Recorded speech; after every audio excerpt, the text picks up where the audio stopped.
At that time, international pressure on North Korea surrounding the nuclear inspection issue was mounting.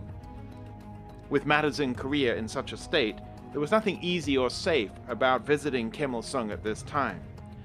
Why did North Korea welcome the visit of Reverend Moon, an outspoken critic of communism?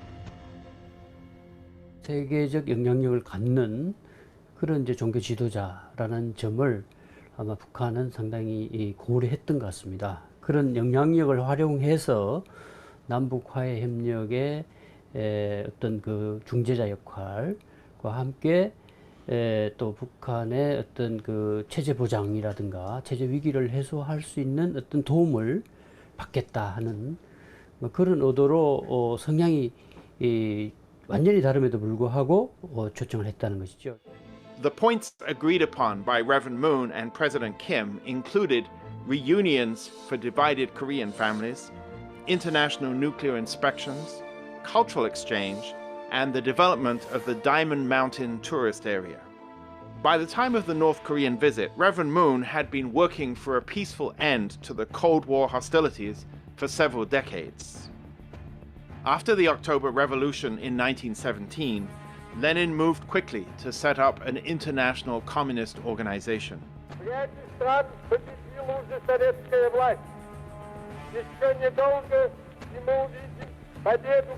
In the late 1920s, the activity of the Chinese Communist Party began to expand to Japan and elsewhere in Asia. Soviet influence also spread, and efforts aimed at the communization of other nations gained momentum. From 1945, the world entered the Cold War era, and Korea suffered the pain of being a divided country. In the 1960s, Reverend Moon started his victory over communism activities in earnest. His first focus was on Japan. He made a determination to transform Chocheong-young, a Korean organization that was sympathetic to the North. 초청년은 무조건 이제 북을 자기들의 모국이라고 딱 결정해버리고 그 하나의 운명같이 받아들이죠, 그러죠? 그 거대한 조직이 뭐 숫자가 한두 명도 아니고 29만 명까지 회원이 있었으니까 이 사람들은 이제 한국에 대해서는 적대 감정, 북이 우리를 대하는 감정과 똑같은 감정, 한숨 더 나가가지고 오히려 그냥 이 반동 분자들만 사는 집단이다, 대한민국은. The Victory Over Communism campaign began at Chosun University, which was founded and funded by North Korea. Of course, the communists had strong control over all the students, and the work was very difficult. Reverend Moon headed to Japan to lead the campaign in person, and after gathering a base of support, he began to encourage Chocheong-young leaders to visit their homeland. 전 일본의 승공 조직을 우선 하고, 그래서 양반이 막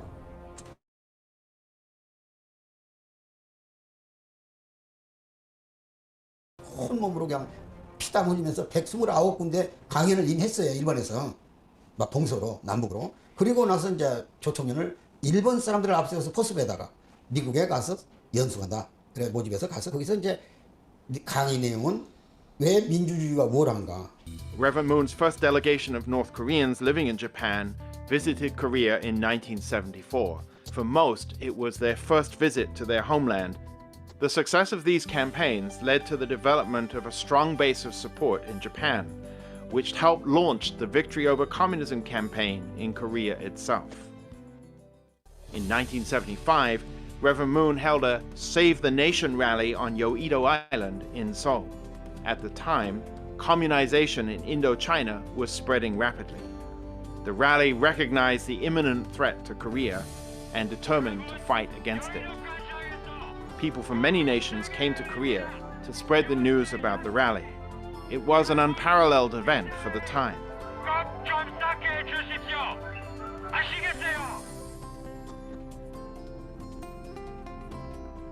Finally, on the day of the rally, there were more than 1,000 participants from 60 different countries, as well as an estimated 1.2 million people from all over Korea.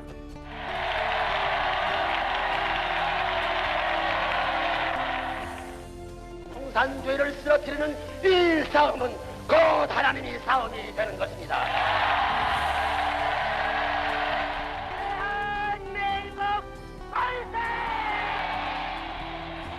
After the success of these victory over communism activities in Asia, Reverend Moon turned his attention to the United States.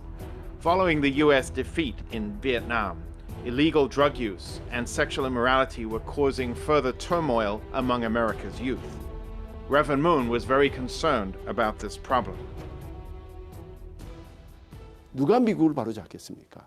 누가 이 워싱턴을 참 방향을 바로 잡아서 참 세계를 바로 이끌고 갈 수 있겠느냐 하는 것이 중요한 그 과제였을 때에 문 선생님께서는 나 아니면 할 수 없겠다. On arrival in the United States, this unknown minister from Asia conducted high-profile activities across the country. Americans began to listen to his message that it was time for the United States to wake up. As support for his work grew across the United States, the press and media began to take notice. In September 1976, in Washington, D.C., hundreds of thousands of people attended a rally in front of the Washington Monument. 무엇보다도 무신론에 입각한 공산주의의 위협은 가장 심각하며 이 시간에도 도처에서 침식에 들어오고 있습니다. 이것은 단지 미국만의 문제가 아니고 하나님께 있어 그리고의 모든 종교인과 온 자유세계인들에게 있어 심각하고도 절박한 문제입니다. 하나님께서 200년간 준비하신 미국은 크게 각성하고 하나님께서 분부하신 중차대한 세계적 사명을 다하여야 할 것입니다. Huge crowds gathered everywhere, and the rallies had a big impact on American society. The 1976 year-end edition of Newsweek featured Reverend Moon on the cover. He met leading American political figures, spoke on Capitol Hill, and shared his vision for America. He realized that to make a lasting impact, he would need to work with the media.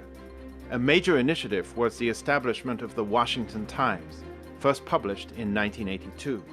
The Times stood in contrast to the left-leaning journalism of the rival Washington Post, and became a central part of Reverend Moon's long battle against communism and left-wing ideologies. Reverend Moon believed that victory for Ronald Reagan, a conservative, was important in order to defeat communism.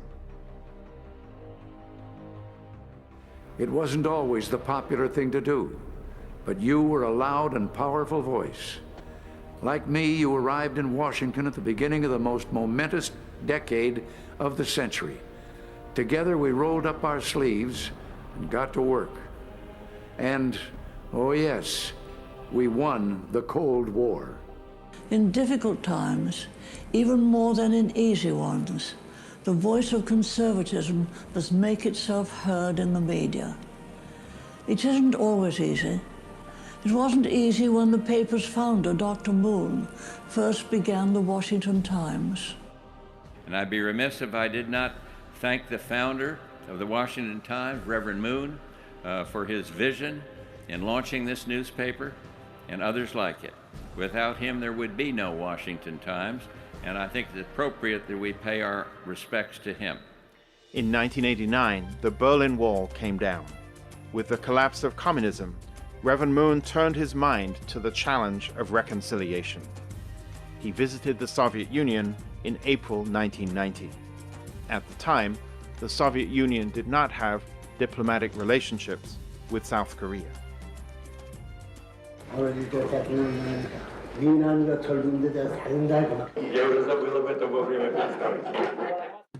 Reverend Moon held talks with Soviet President Mikhail Gorbachev, where he offered his firm support for Gorbachev's reform policies of perestroika and glasnost.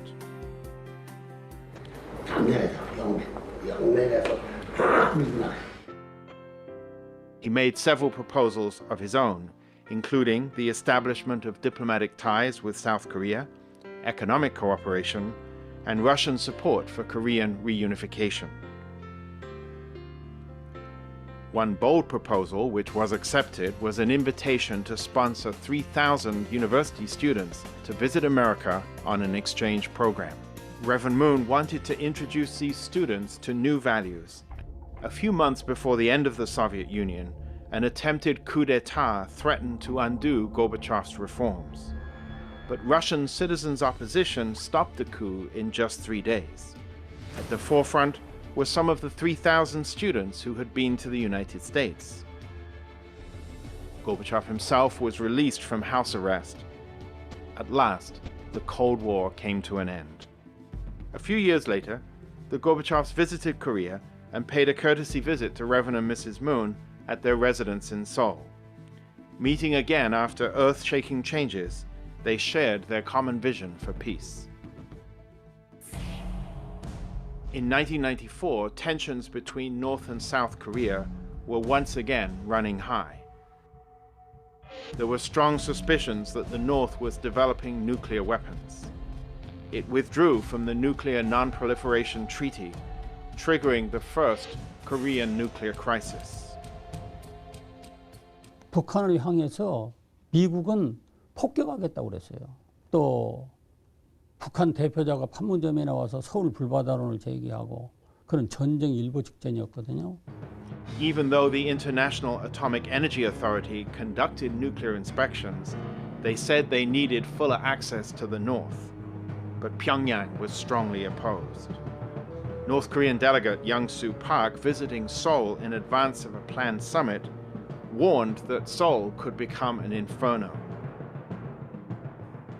여기서 서울이 멀지 않습니다. 전쟁이 일어나면은 불바다가 되고 말아요. 아니 지금 성 선생도 아마 살아나기 어려울 게요. 아니 다만 그걸 말이라고 합니까? 그렇기 때문에 아니 이에 대해서 그럼 우리가 가만히 있을 것 같아요? 글쎄 어? 이렇게 여기에 대해서 아니 좀 얘기하세요. 심사숙고를 해야 된다. 전쟁 선언하는 겁니까?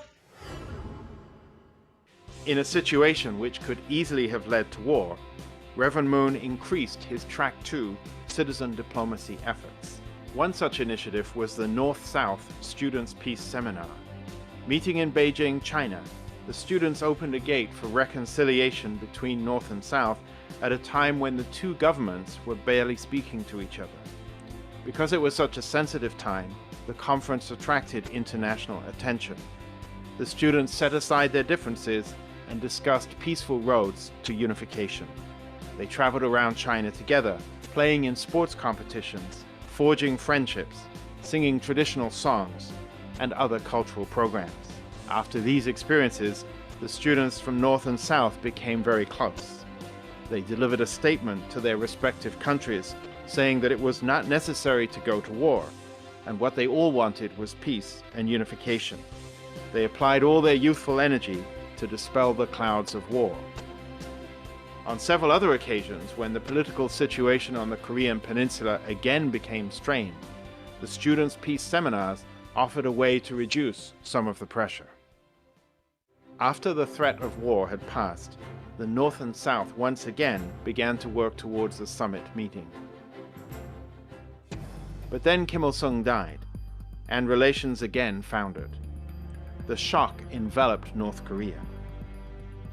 위대한 수령 김일성 동지께서 1994년 7월 8일 2시에 The funeral procession for Kim Il-sung clearly showed the impact of his death. The people were plunged into very public grief, and Pyongyang was at a standstill.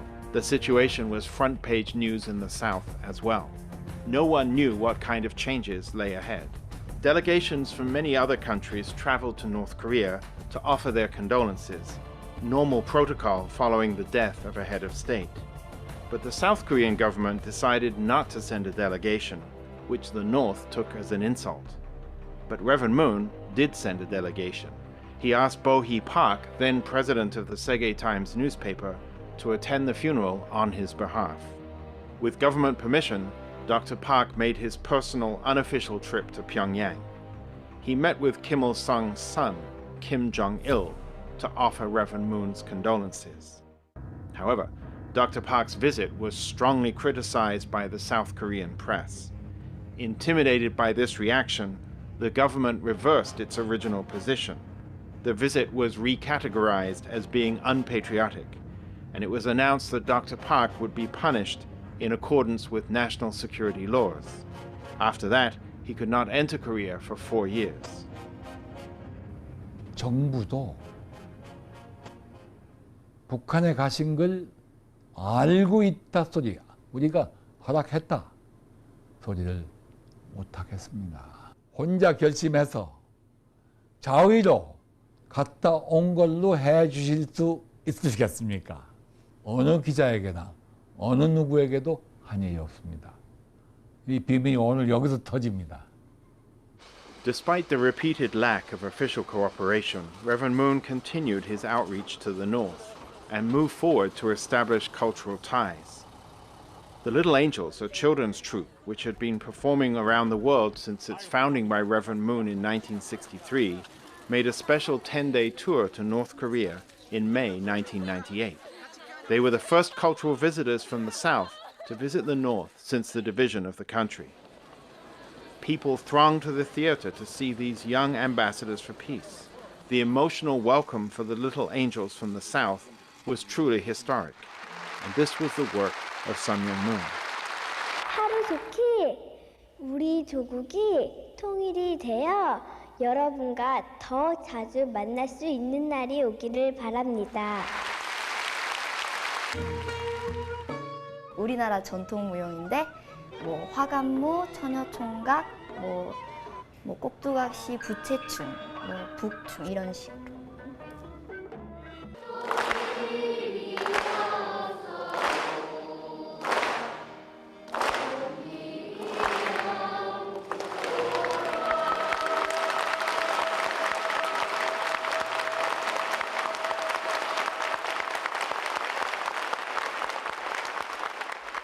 It was more than just a dance performance. It was the opening of a new road to unification. 북한과 남한과 그 문화를 교류할 수 있었다는 것에 굉장히 기여가 컸던 것 같아요. Then, in the summer of 2000, Reverend Moon invited a student dance troupe from Pyongyang to visit Seoul. Again, they were the first civilian group from the north to visit the south since the division of Korea. History was being made again in a hopeful spirit of reconciliation and dialogue.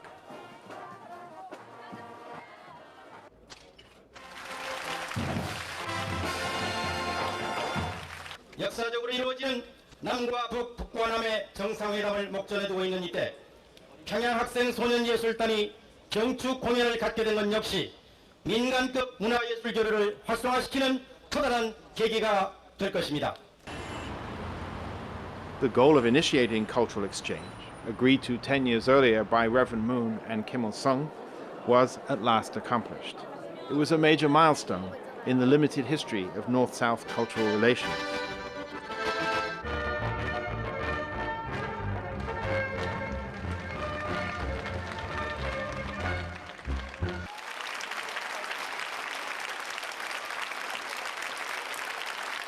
After the successful performance, people were visibly moved.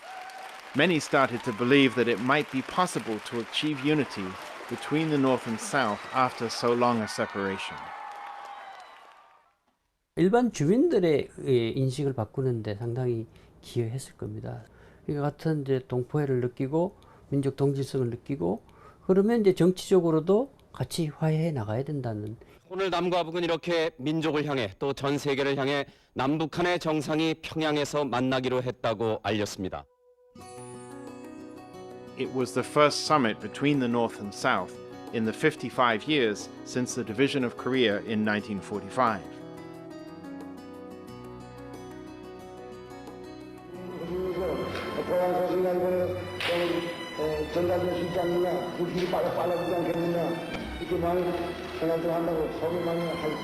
The summit resulted in the signing of a joint declaration between North and South, which included reunions for families divided by the partition of Korea, civilian exchanges, economic cooperation, and the opening of the Diamond Mountain Resort area.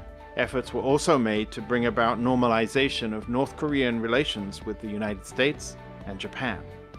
The first face-to-face talks between the heads of the two countries since the division of the Korean Peninsula was a historic occasion. After the summit, official economic ventures began. However, Reverend Moon had launched such economic cooperation years before. One important initiative was the establishment of Pyeonghwa Peace Motors. The creation of an automobile factory provided opportunities for technological development and the chance to strengthen North Korea's weak economy.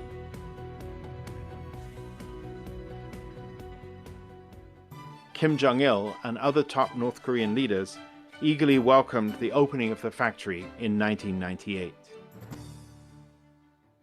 민간 차원에서의 통일 논의라는 것이 필요하고 통일 문제를 같이 협의하는 것도 필요한 시점이 됐구나. 이런 것들을 이제 깔아놓는 그런 계기가 됐다고 볼 수 있을 것 같습니다.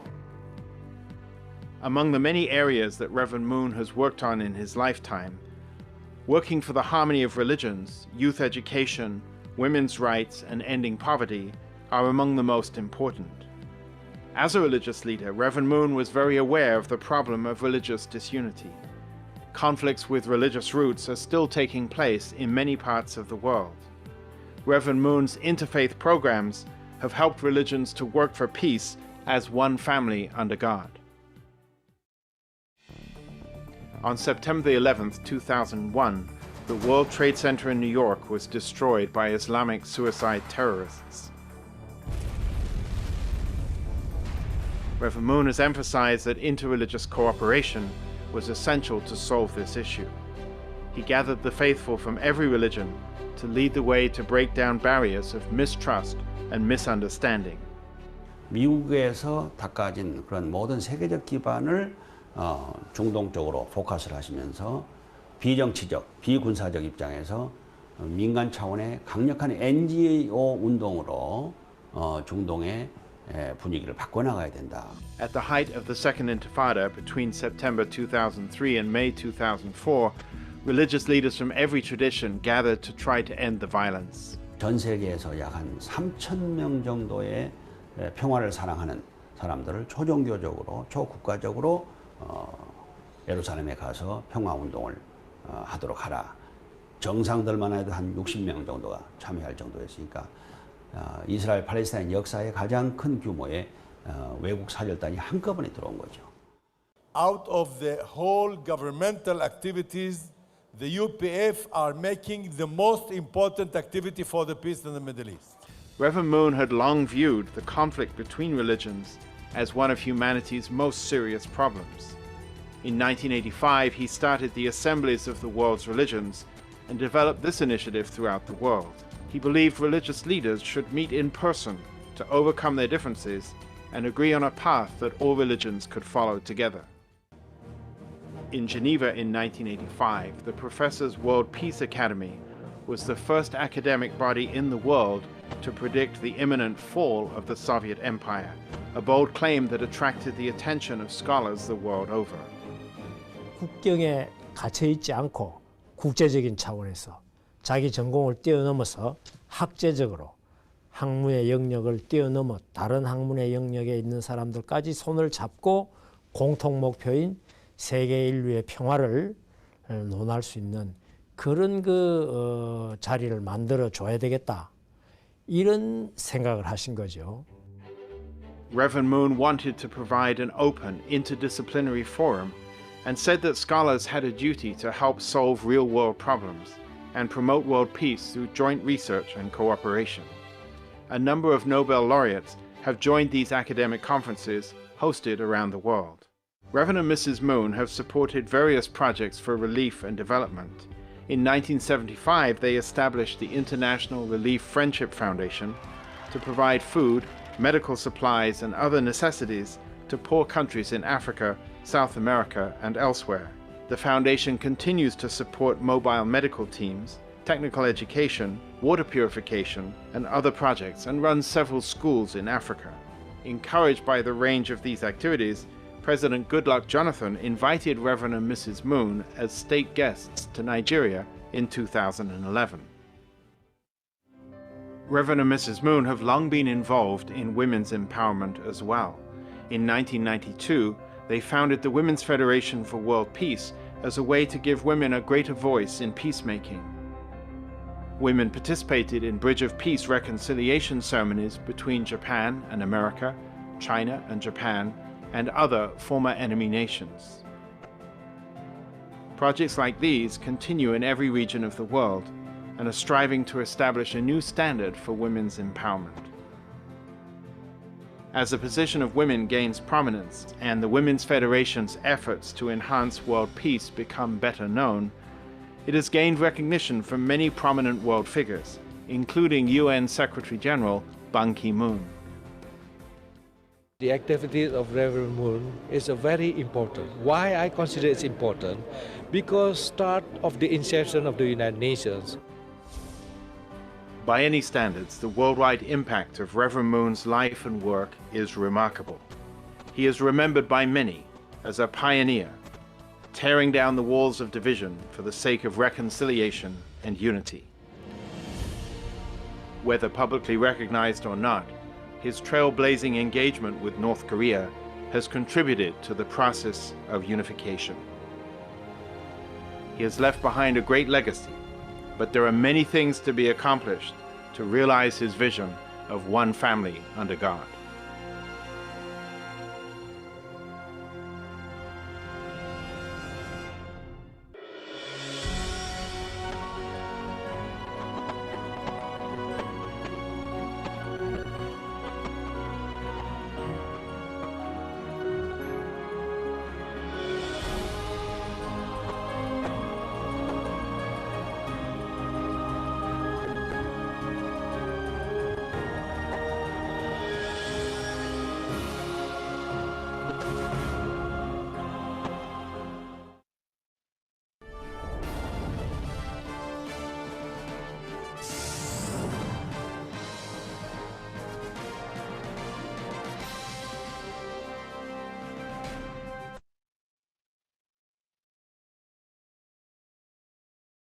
All right.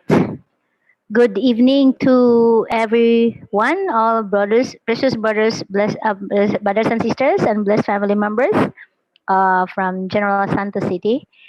Welcome to our family education program.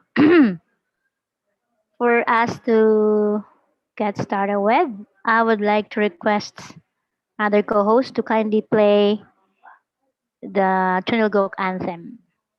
And if possible, may I request everybody to kindly open your cameras for us to be able to see each other. Hello. So let us first sing the Chunilgok anthem.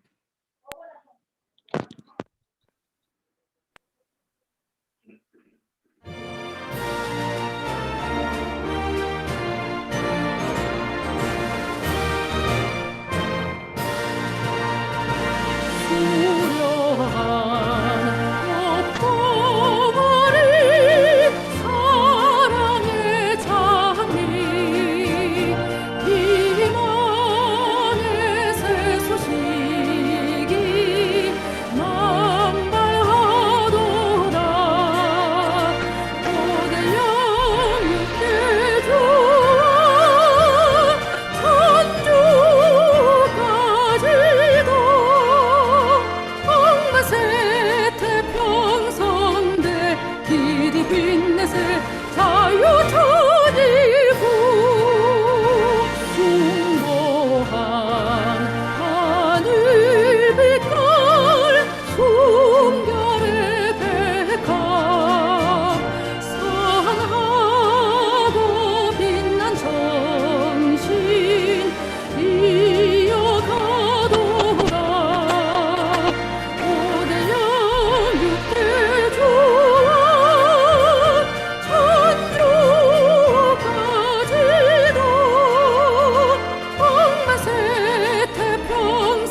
Okay, so good evening once again, our precious blessed family members from General Santos and Region 12, I should say. Yeah. So, for us to get started formally, I would like to ask our regional director from Region 9, Mrs. mm, Myla Sumingit, to lead the opening prayer. Ate May, palihog.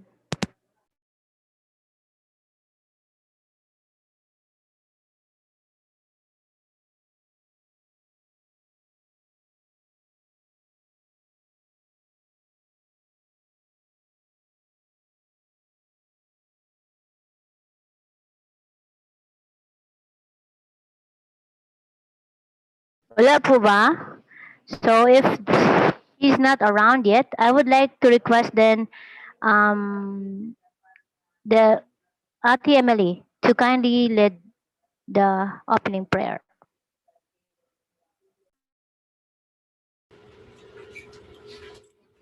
Good evening, everyone. Let us bow down our heads. Please join me in my prayer. Our loving Heavenly Parent and victorious true parents of heaven, earth, and humankind, we are so very grateful for this great opportunity that you have given to us to be gathered here as one family in the area of Soxargen, Region 12, with the leadership of our regional leader, Mrs. Myla Sumingit, and thankful Heavenly Parents that our BFD had come up with this parent seminar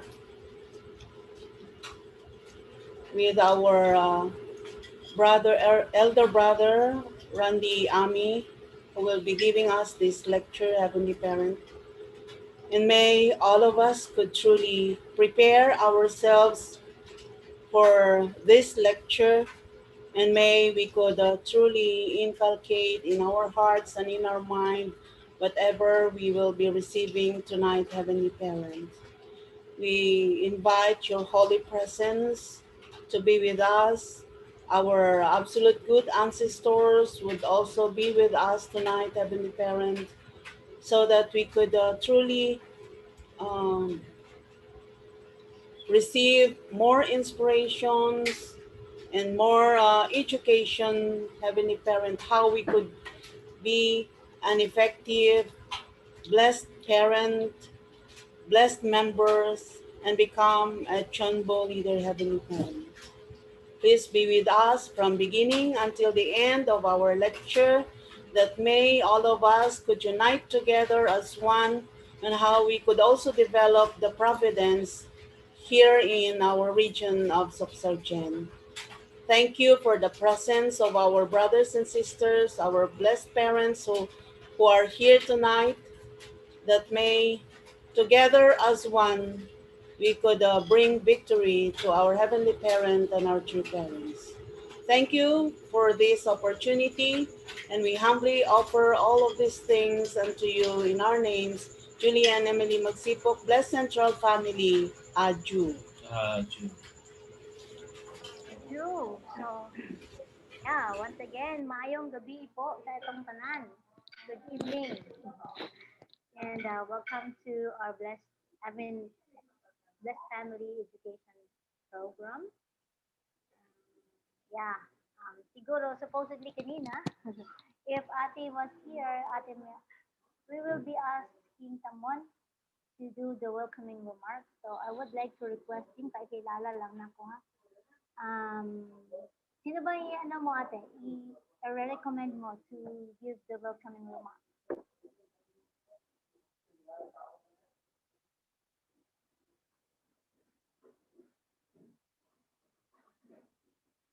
Okay, ako na lang. So siguro si Kuya Celso Derecho can make some welcoming remarks to all brothers and sisters and to all the participants, both here in the Zoom platform and in the YouTube. So let's all give a big round virtual applause to our very own Kuya Celso Derecho for his remarks. Welcome po, Kuya. Good evening, my dearest brothers and sisters. So we are so grateful and thankful that we can have this parents meeting with our elder brother Randy Ami. And truly, we are so happy that we can welcome him and once again receive God's word. And through that, in our region Suksarjan, we can truly be revitalize all our brothers and sisters so that also we can help in our region, especially to help our beloved true parents for the especially that we are now on the 9th year of Chinulgok, and in the second 7-year course through the Heavenly Parents Holy Community, we can each one of us as a family, we can be energized and we can be uplifted through God's providence. So once again, thank you and welcome each one of us, and good evening.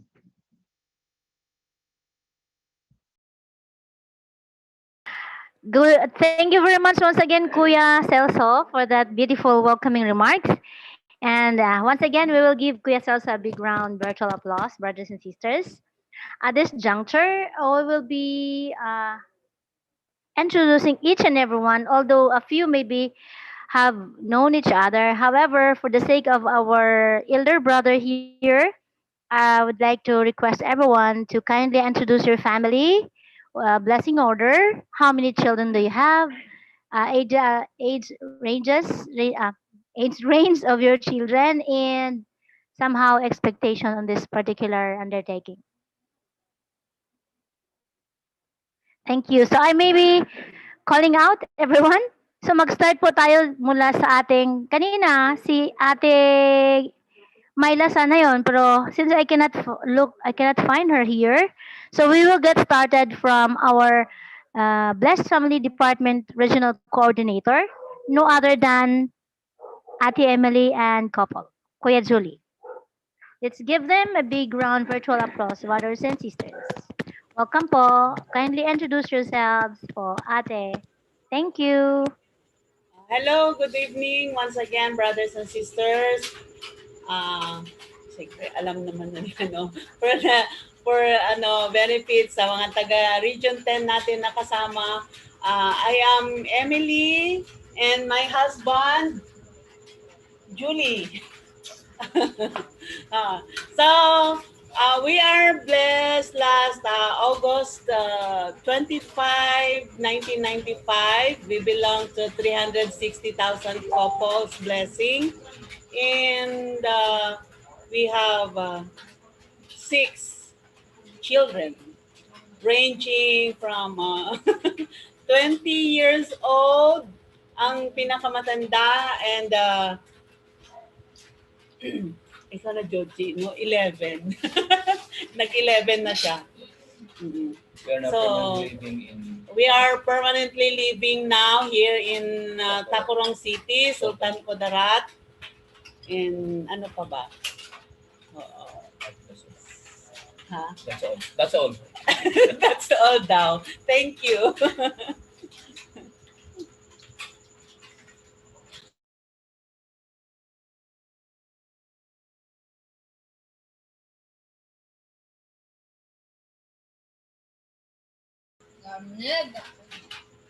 Hello. Ay, naghang si, Yun lang po.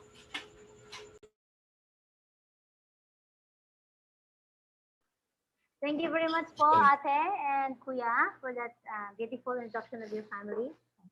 And yeah, kailangan lang natin talaga kasi for the sake of sariling consumption ko ba yun? Hindi. For us to really get to know each other better and connect to each other's heart. Yeah. And of course, para ma-connect pod ta, Bisaya, una lang, to Kuya Randy. So I think even if Kuya Randy has known you for a quiet time sometimes, but I think it's also best for us to be reminded of each other's um, acquaintances. So now we are going to, of course, go to proceed to the director family po. So I would like to ask brothers and sisters to kindly give a virtual round of applause to the director family po. Welcome po, Kuya Celso and Ate.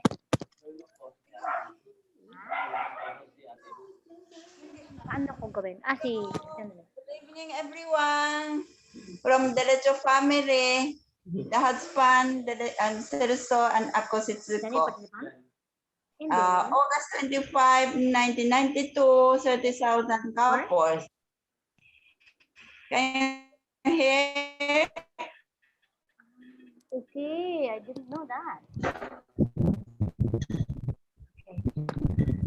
Can you hear? Yes? So, okay na? Ay, apo, we are living in Tampakan, South Cotabato. We have 4 children. Eldest is 23 years old, and youngest is 15 years old. That's all, no? And we have our Tampakan Center. Same, we are watching in the Zoom for the Flores family.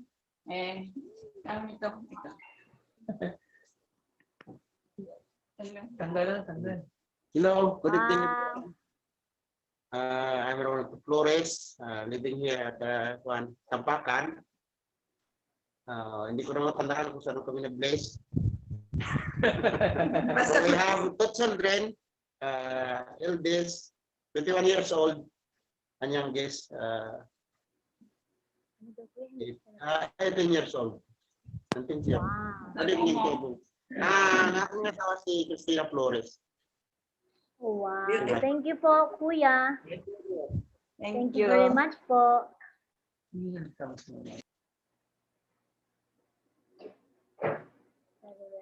Thank you so much po. Now we proceed to Ate Kuya Jan and Ate Jane Bastol family po.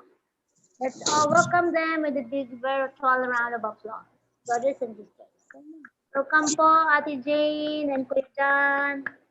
Hi, good evening po. Good evening sa lahat, our dear blessed families. So, ako si Jean Baston, katabi ko po. Husband ko si Jan. So, we have Jean.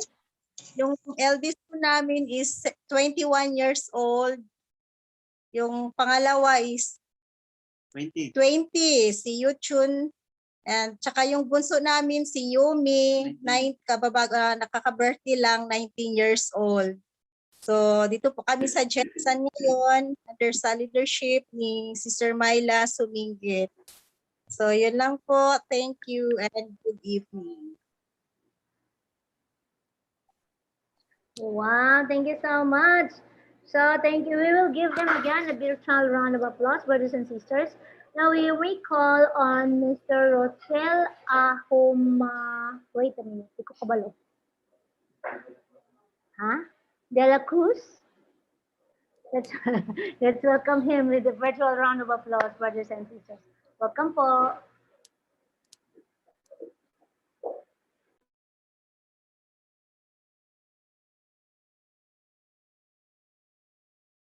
Please unmute yourself po. Good evening, brothers and sisters. My name is Rotel Ahumada de la Cruz, blessed in 360,000 souls in August 1995. I have 4 kids, no? 21, 18, 16, and 9. No? So already study, no? So I'm here in General Santos City. I think this is my place, no? This is my home. So thank you, everyone. This video, adyo. Thank you. All right. Thank you so much, Mr. Kuya Rotel.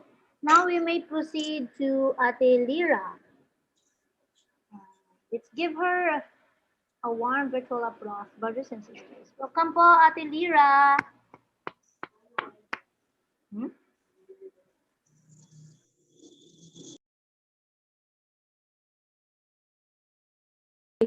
Welcome po, Nay. Pasensya po. I-unmute mo po, Nanay, ang iyong kuan. Diyan. I-unmute, paki-unmute po ng microphone niyo po. Yan. Tapos na. Thank you po. Good evening sa lahat. I'm Nanay Lira Doronela. Tapos I was blessed last August 25, 1995. Doon pa kami sa Cebu na blessed. Ang husband ko nasa spirit world na. Tapos my eldest is Janice, already blessed.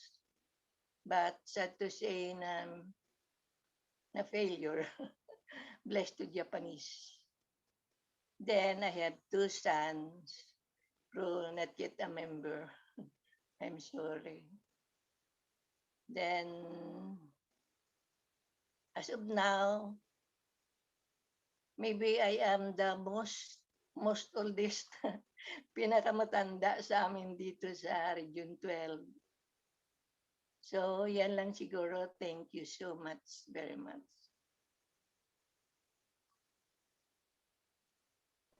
Thank you so much po, Nay. Pasensya na po. Welcome po once again.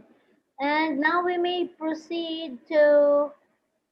Dali lang po ha, kasi hindi ko po kilala. Ate Agnes Opos.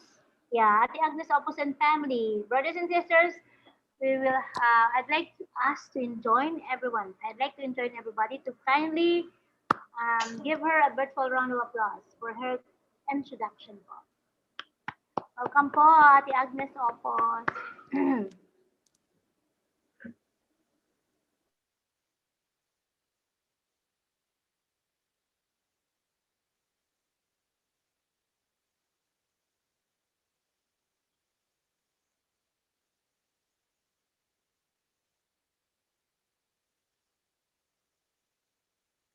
Pagka wala po si ate, we may proceed to Ate Mercy Dita Illustrissimo. Illustrissimo, yon. Nanay Mercy Dita Illustrissimo. Yan. Welcome po, Nanay. Brothers and sisters, please join me in welcoming Nanay Mercy Dita Illustrissimo with a virtual round of applause.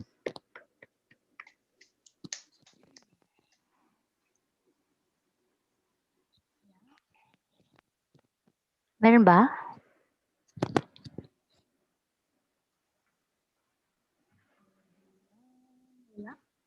Wala, kuya. Okay. Okay. Okay? Okay na? Hello! Okay na po. Good evening! Welcome. Ako si... Good evening po. Good evening sa lahat. Si Mercy Illustrissimo, 2 anak, na-bless noong, August 25, 1995. Yun. Dito ako ngayon sa Pulong, South Cotabato. Okay na po?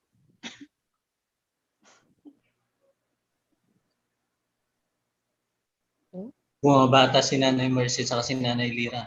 Ngayon, hindi natandaan.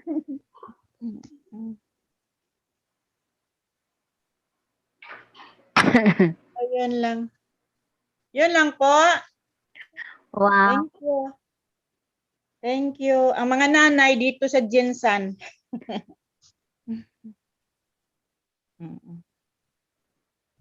Sabi ni Kuya Randy, bumabata po kayo. Hindi kayo natanda. Wow, beautiful. So, thank you po, Nanay. We'll give Nanay a virtual round of applause once again, brothers and sisters. And I would like also to welcome everyone who is now joining us in YouTube.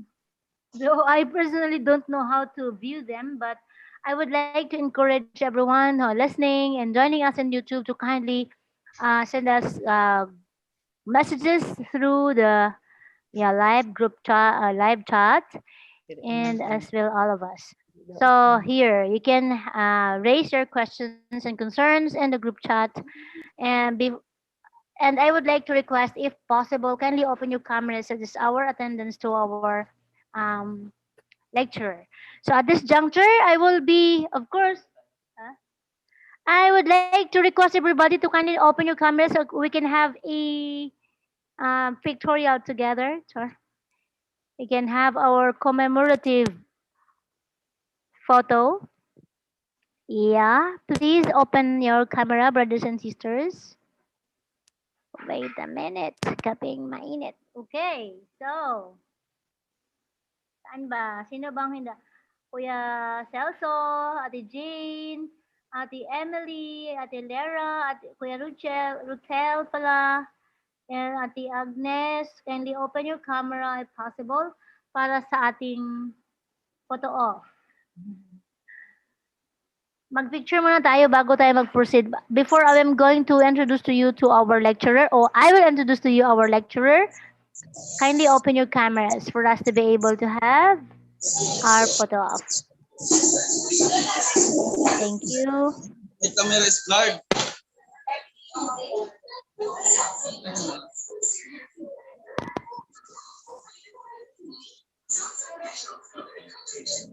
Blurred man.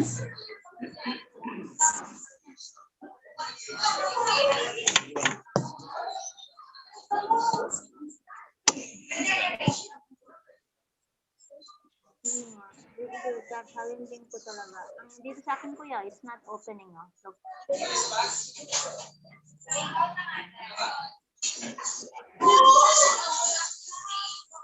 hindi ko makita eh.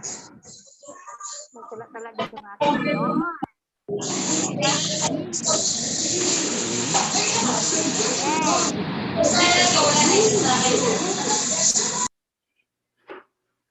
Alright, so yan. So, brothers and sisters, please smile. Ayun. 1, 2, ready, smile. Okay. And saranghe. 1, 2, ready. Saranghiyo. Saranghiyo. Wow. And hibaragasinang. Hibaragasinang. Okay. And yeah, hibaragasinang. And Vision 2027. Songni, Songni, Songni. Everybody. All right. So, yeah, thank you so much for your cooperation. And it's really nice to see you all at this juncture. I would be introducing to you, of course, for the time being, ako muna yung host niyo, Char. Siyempre ako sa Ate Sylvia mula sa Region 10. And yeah. So today we are really very fortunate because just like you said, and everybody know na we have a very special guest, lecturer from the National Office of the Family Federation for World Peace. Siya po ay kasalukuyan po na education head ng ating Blessed Family Department in the Philippines. At the same time din po, he is the education head of the Blessed Family Department sa buong Asia Pacific 2. So, right this time, yung mga programs natin has been adapted by both Asia Pacific 1 and 2. So, yun. We are very fortunate to have him here with us. And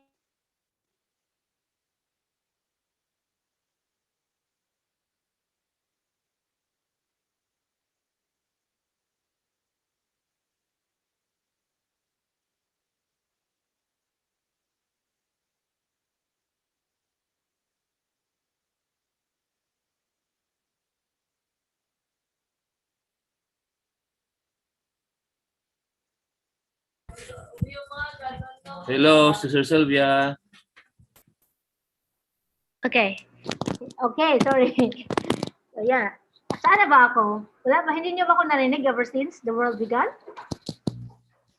Wala niyo ako, wala silang narinig sa akin kaya. Okay, pasensya na. So, kanina, as I have said, siya po ang ating education head sa Blessed Family Department in the Philippines as well as in Asia Pacific 2. He also is part of the AMS because he is a medical doctor by profession, specializing Oriental medicine. Yeah, and Uh,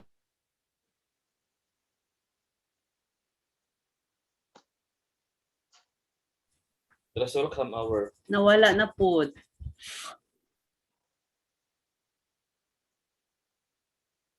At the same time po, siya po ay nag-organize po or the director, paano yun sabihin?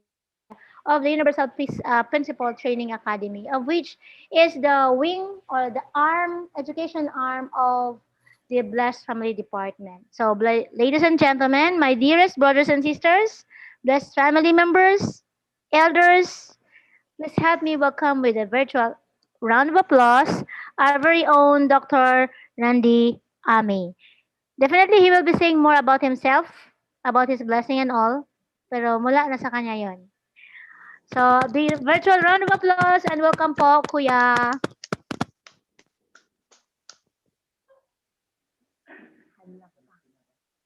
Connecting ka rin ulit. Are you connecting to me? Sa akin ka nakakonect, no? Hindi rin.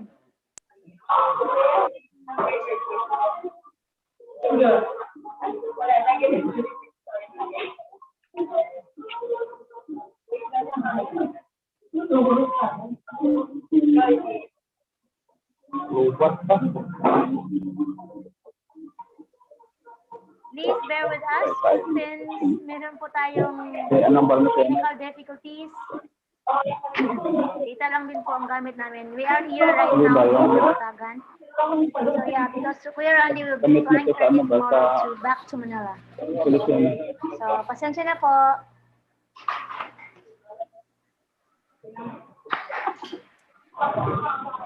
Brother Rotel, pa-mute muna para hindi maano yung background mo. Pumasok.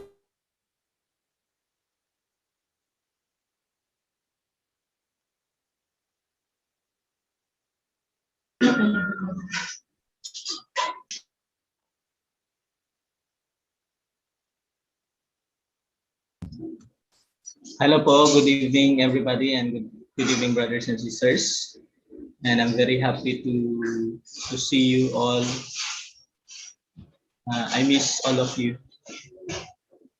I miss General Santos, Apolomolok, and Tampakan. Kung hindi lang sana kung okay lang sanang interborder, lilipad kami diyan. Ano po, it's already almost 8 o'clock, so allow me to share my screen.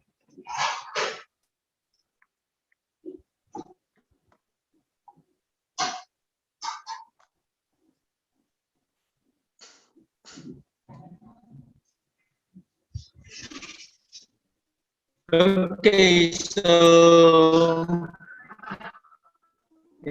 once again, good evening, everybody, and I'm very happy to, even though we're face to face, but we're still able to have time to meet with each other. And we all know that this is one of the initiative program of Blessed Family Department to continuously educate blessed families and also guide blessed families on understanding the blessing, the value and the significance of the blessing that we have received. I know that you have already known the value and significance of the blessing that you have received, but we will be keeping on reminding you because blessing is to expand or to multiply. Okay, multiply the blessing that we have received from through parents. Ayun po ba? Na ang dapat unang inheritor nito walang iba kundi yung mga anak natin, and then after that next would be our community so that we can really create a heavenly community that True Mother is wishing for. Okay? Na yun yung gusto niyang mangyari within this second 7-year course.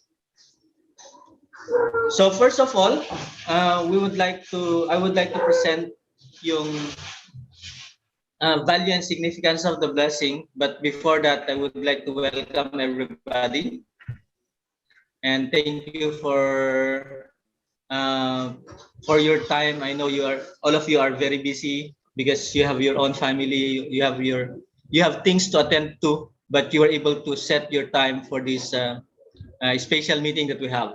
Okay, and the center of our discussion would be the significance and value of the blessing. Okay, so within the value and significance of the blessing, there's so many topics that will be that we can discuss with, but we will just be focusing on number one. Okay, God's ideal of creation and marriage. And later we can proceed as well to change the blood lineage and the providence of restoration of the family. Okay, are you ready, brothers and sisters?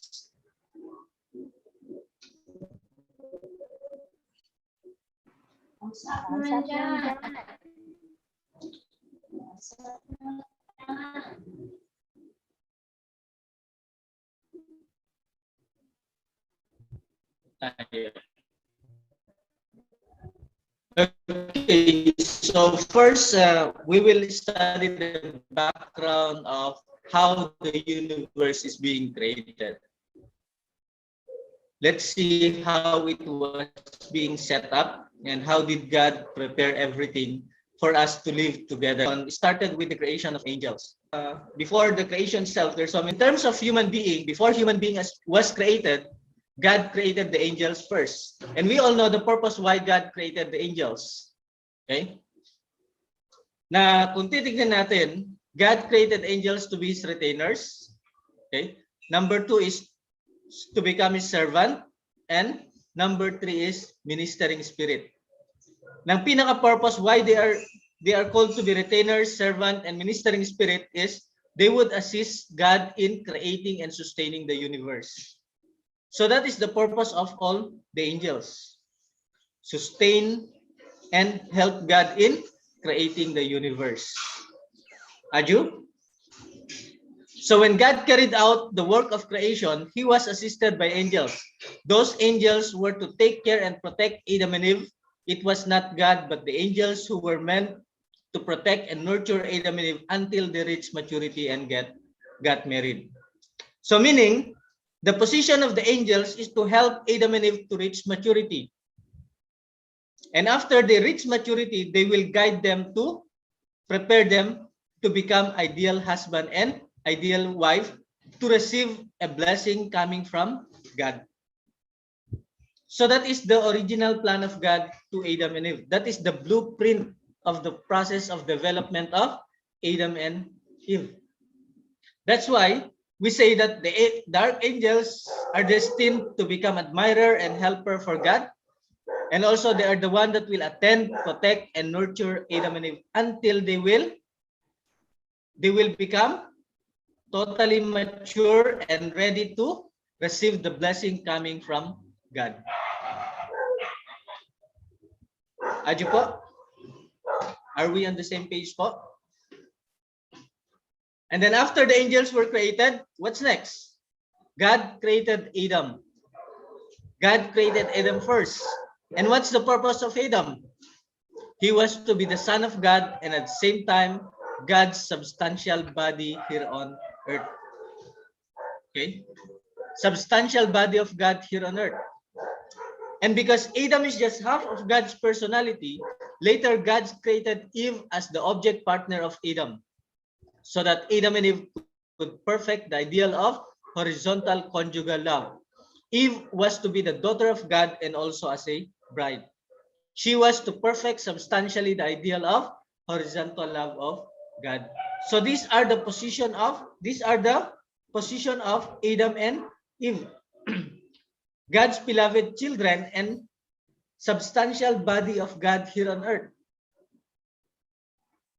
And God can dominate the spirit world and physical world through Adam and Eve. And as the Eve position is not just a simple position, but he will be the one to develop and substantiate the ideal of God's love in the horizontal plane.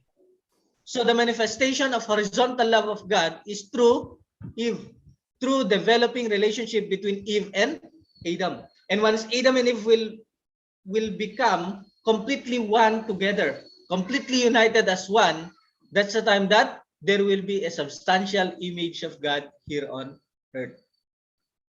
Aju?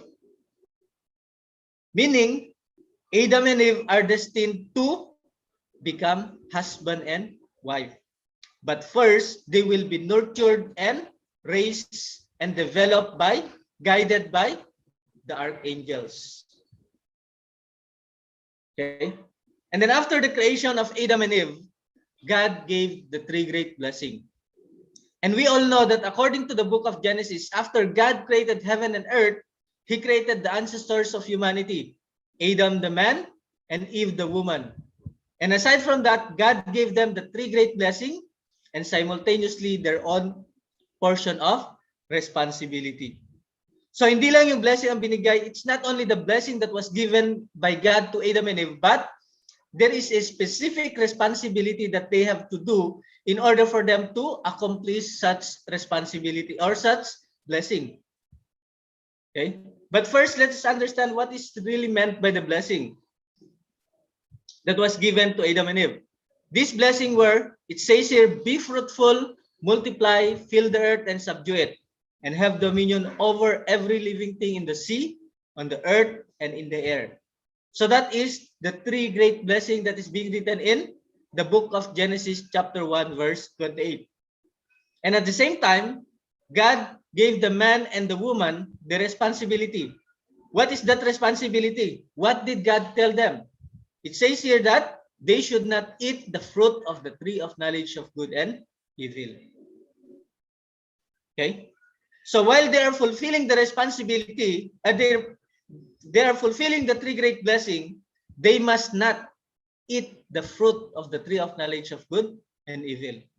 There should be no exclusive attachment or relationship that should develop between Adam and Eve, but they should enjoy together as brothers and sisters.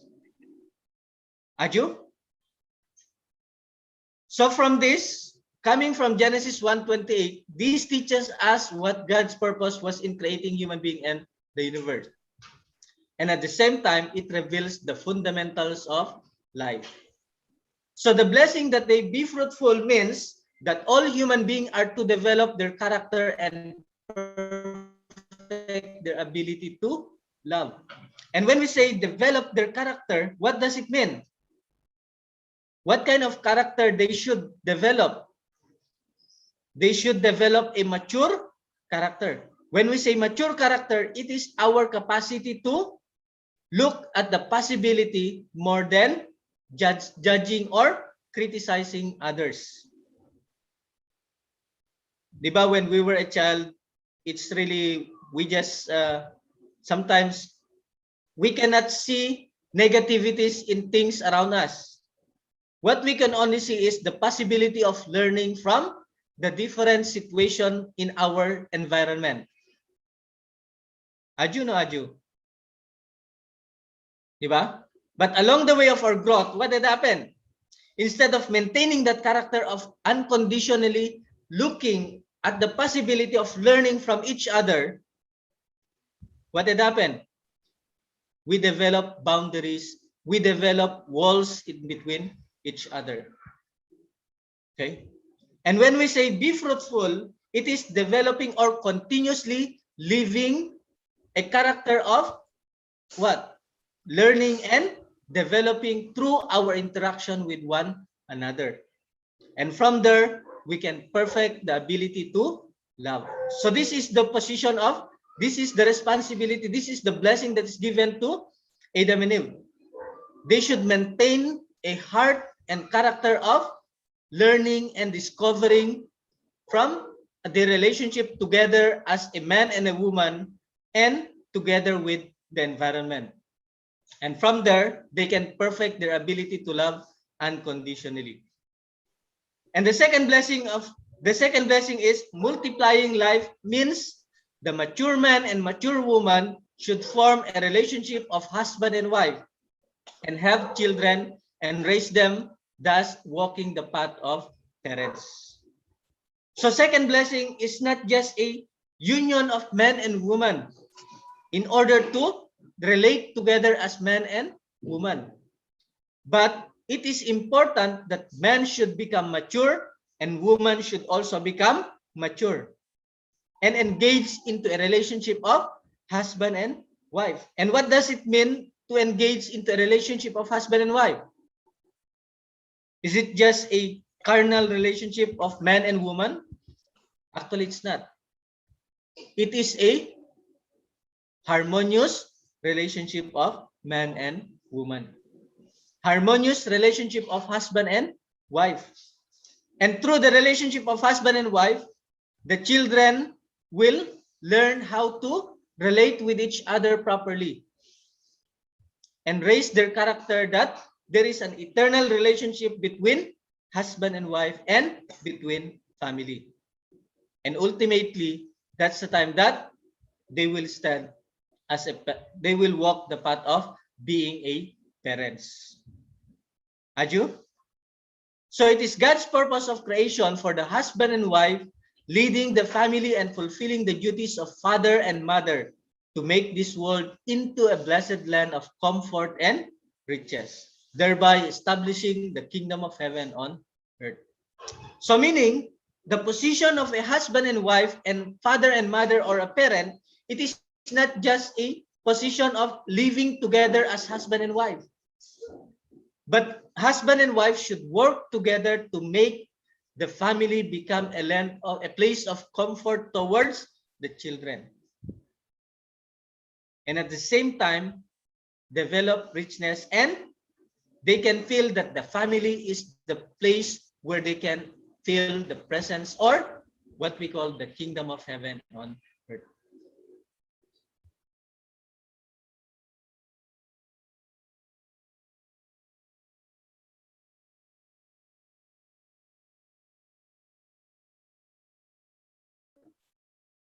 Any sign? Kasi parang na-froze po yata ako. Okay, thank you for that, Ate Emily. Okay, so yeah, so it's really important that we have to understand what is really our position as husband and wife. It is not just the way we look at it as a union of man and woman, but the most important is mature man and mature woman that will form a relationship. What kind of relationship? It is harmonious relationship. Okay? Between husband and wife, and not only between husband and wife, but including the children and raising them and ultimately becoming a parents in front of them.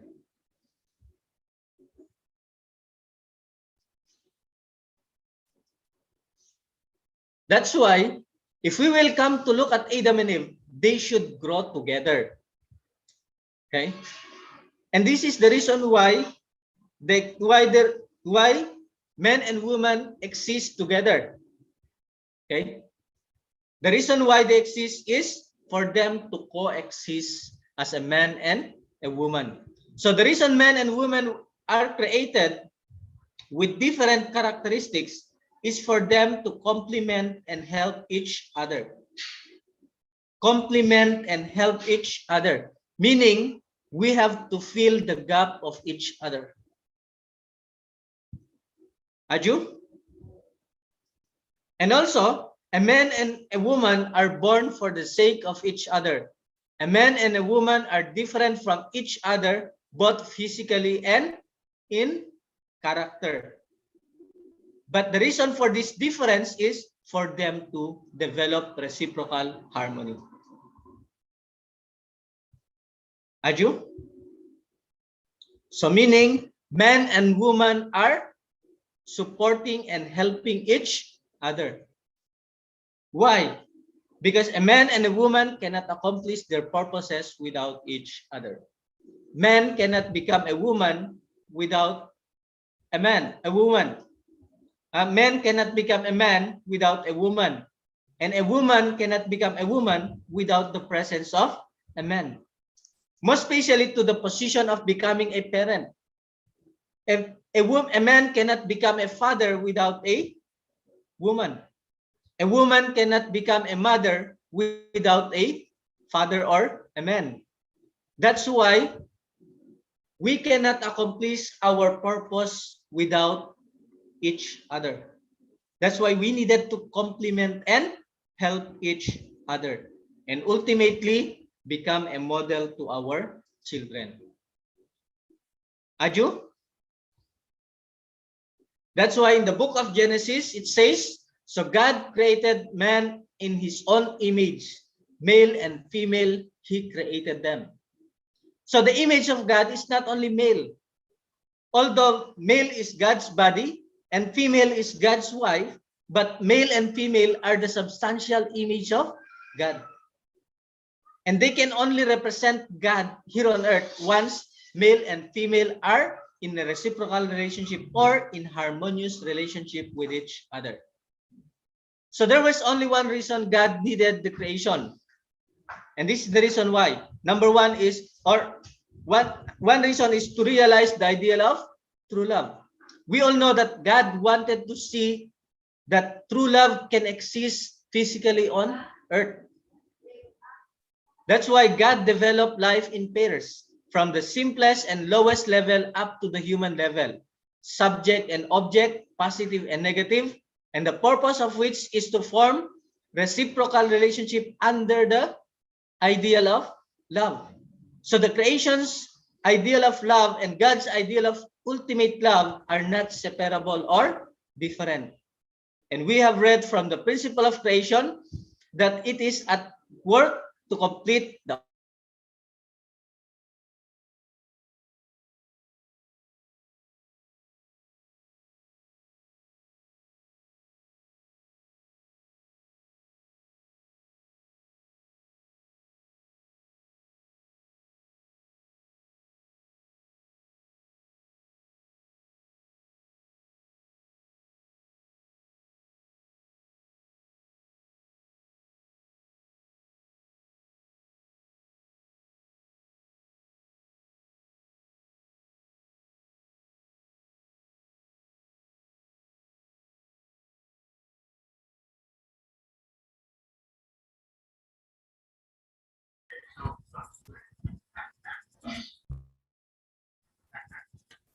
Hello, nawala na. Ulit.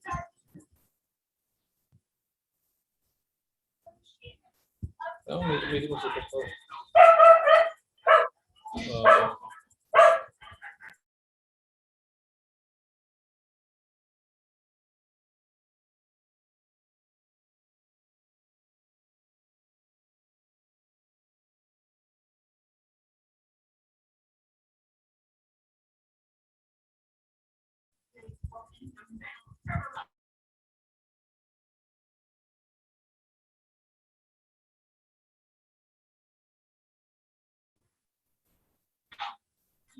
Nawala ang signal ni Tandy.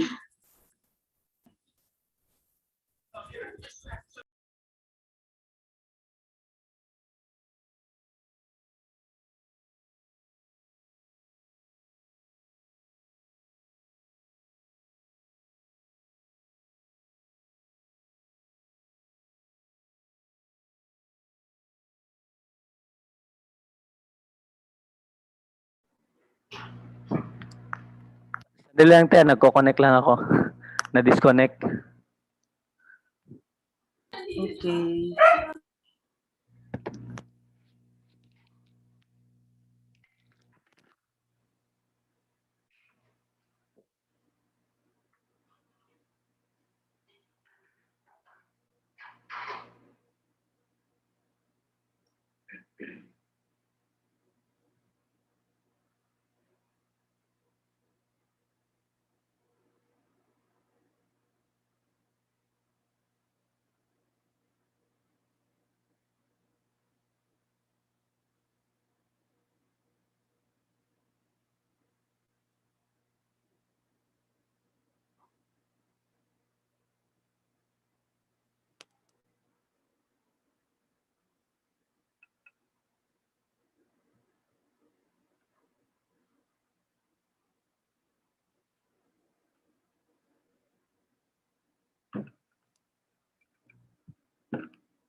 Ate Emily, pa-accept po.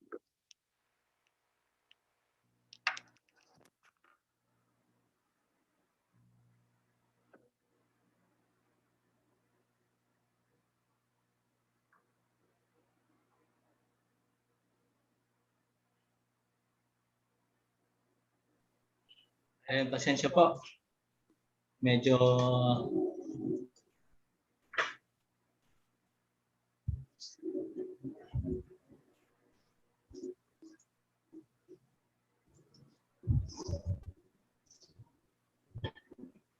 Okay, so that is the reason why Adam and Eve was created.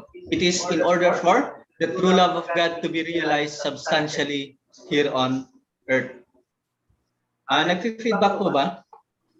Nag-feedback siya, oo.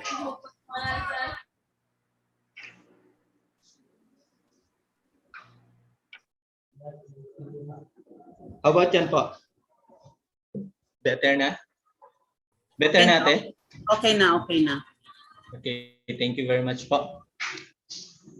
So yun, no?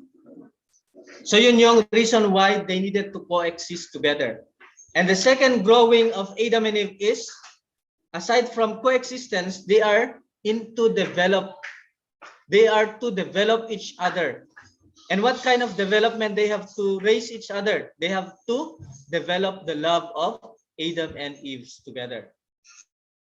So Adam and Eve's love was to develop through their relationship with God in heart and with the natural world as their teacher.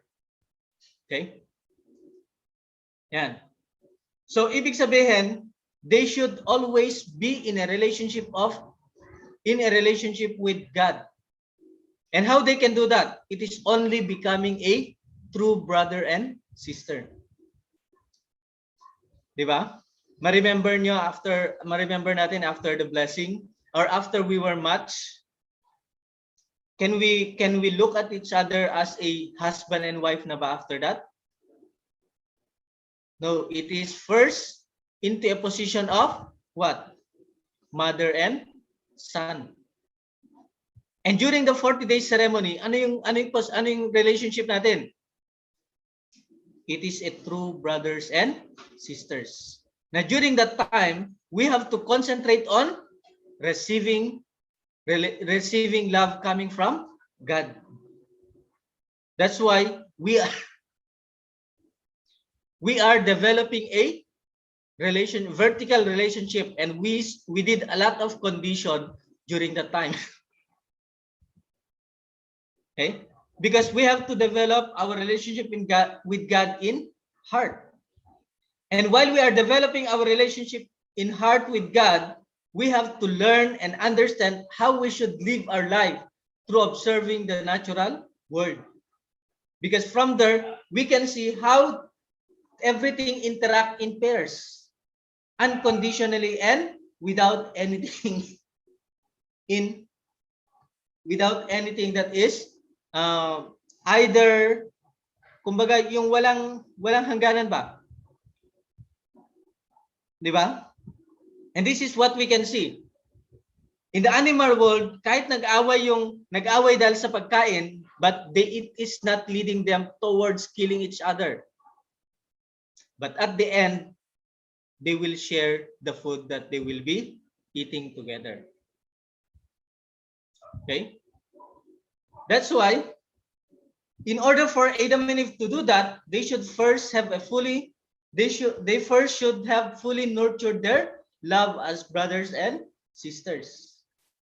Okay? Brothers and sisters in the sense that there is no emotional impulse that is in between man and woman. So they should develop their love as a true brother and sister together. That's why Adam and Eve, born as God's children, were meant to gradually grow in the realm of God's protection. As their intellect developed, they would have come to realize why God created all things, and God would have educated them through the created world. And the created world, where everything is in motion, provided resources for the education of Adam and Eve, who were our original ancestors, and it was a textbook teaching them how to live. So that is the reason why God created the environment. It is a textbook that will teach Adam and Eve how to live our life in pairs and in relationship with each other. So the natural world, it is a world. The world was a model and a museum showing them how to lead a life of an ideal life. By observing all things around them as they grew, they would naturally have learned how to relate to each other in love.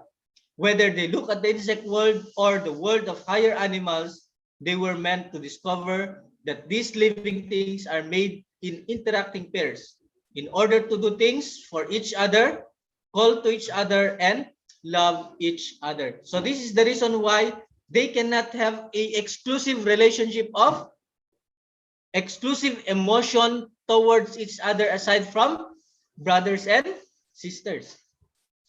Kaya kung titingnan natin, they should enjoy living together with the environment, learning together with the natural world. That is also why True Father is saying us that our children should be exposed to learn how to love the environment and all kinds of things that is being created by God. Aju? Yan. And once they can have that, that's the time that they can go back to the original love of man and woman. And they can prepare themselves towards marriage. Okay? And we all know that marriage is the realization or the creation of an ideal spouse. And when we say ideal spouse, we cannot imagine the ideal spouse without first experiencing the relationship of brothers and sisters. Because from there, we are observing or becoming a person that can adjust to different personalities. Okay? So the first meeting of the opposite sex is for a woman, her father and elder brother. For a man, his mother and elder sister. So when one meets a person of the opposite sex, one should feel towards that person as one does towards one's father or mother, beyond a brotherly sisterly love towards the opposite sex. So the love of a man and woman is an extension of children's love, brotherly sister love. Children's love and brotherly sister love must develop fully before one's marriage. So ganun ka-importante yung brotherly and sisterly love in preparation for marriage. Hindi lang yung friend ang dapat na friendship is the best preparation for marriage. It's not. But it is the fulfillment of a true brotherly sisterly love within the family and expanding to the community. Kaya nga paglabas sa bahay, ano dapat tingin ng mga anak sa mga tao sa paligid? It is brothers and sisters. Para sa ganun magkaroon sila ng an ending opportunity to discover different characteristics, different personalities, and learn how to adjust. Aju? And this is very important as the beginning point of the creation. And this is what is meant by the three great blessings.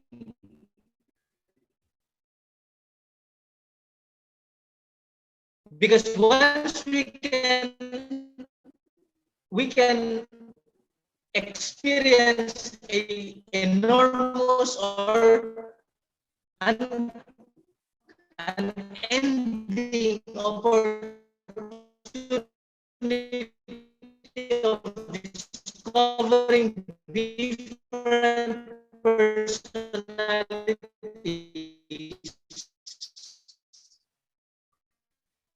and that's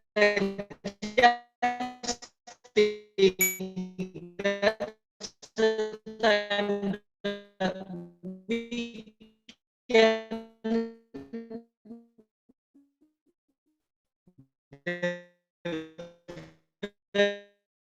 develop total attachment towards each other. The starting point of true love.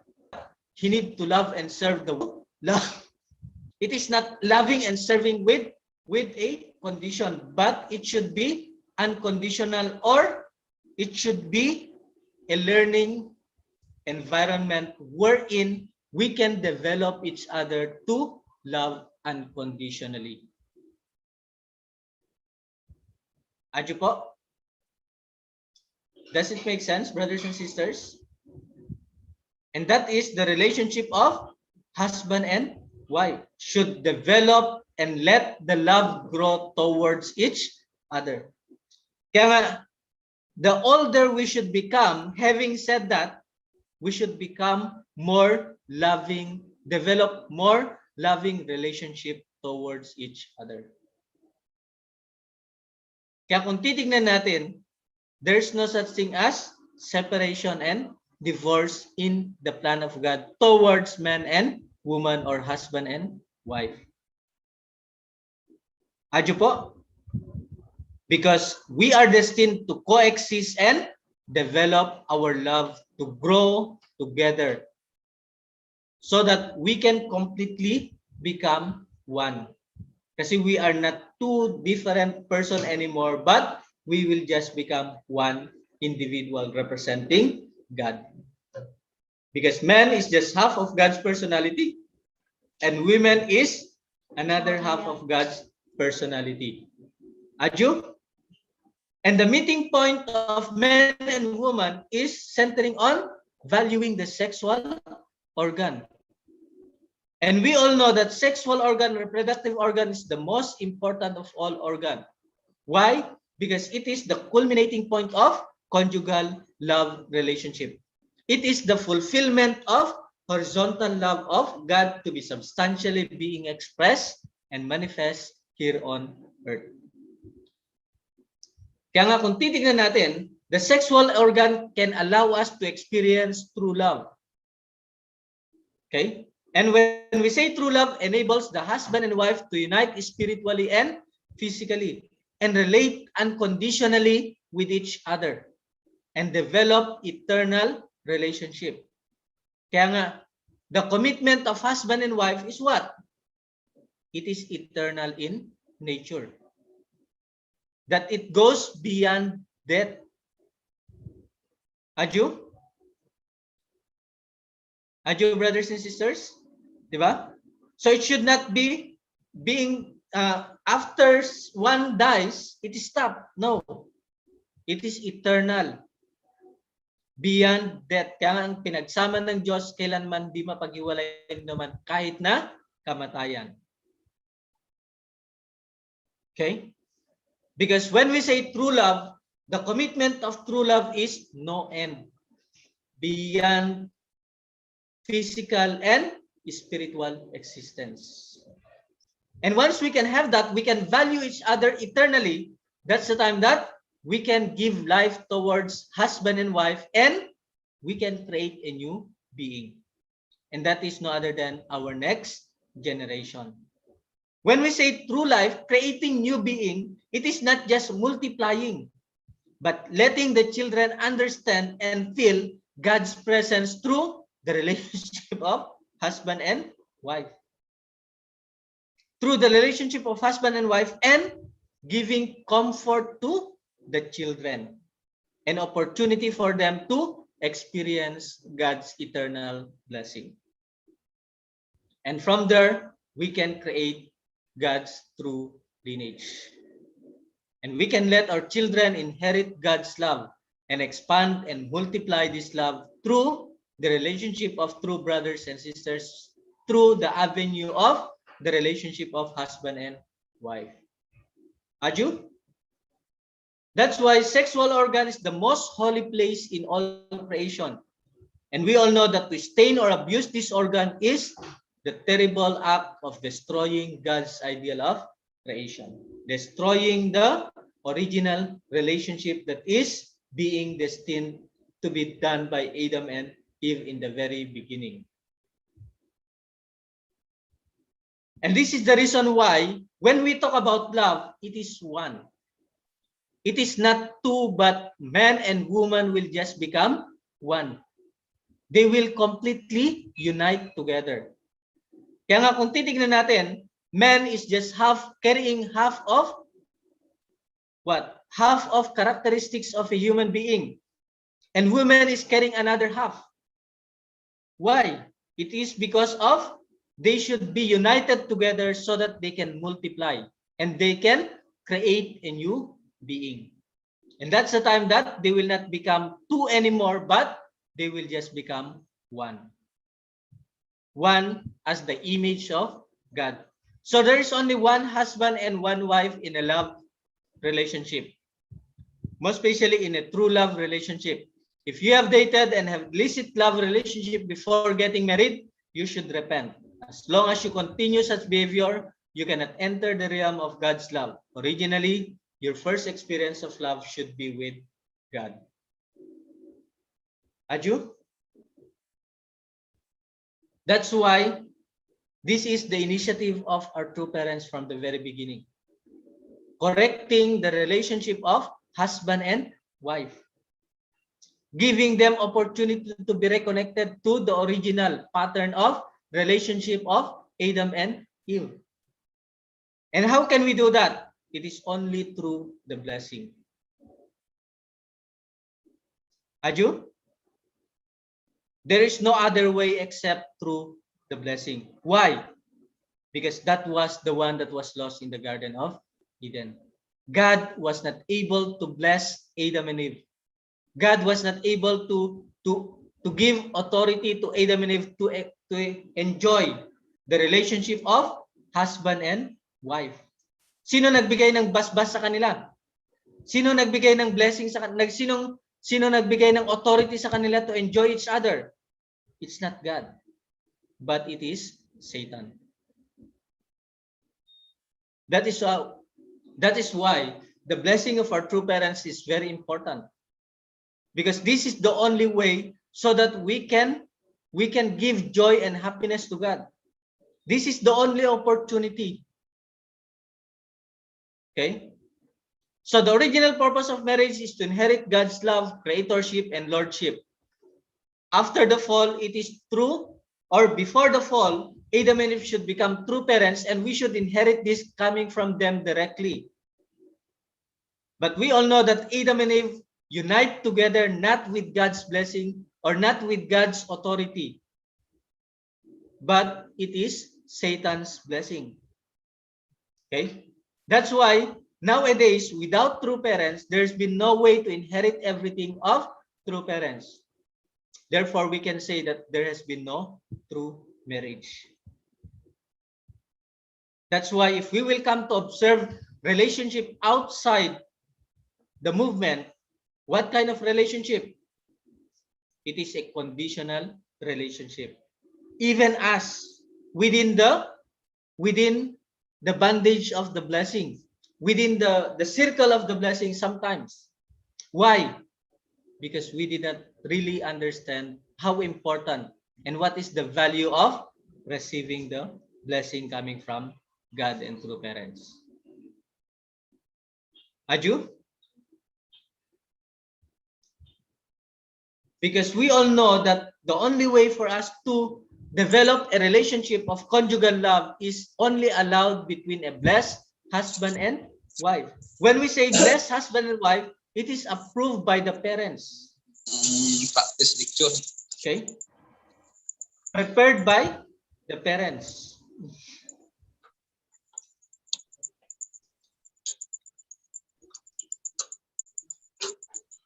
And we all know that only God's blessing in marriage give conjugal love sanction. That's why true parents said that the only way in order for us to give joy and happiness, give opportunity for God to multiply, the blessing is only through parents.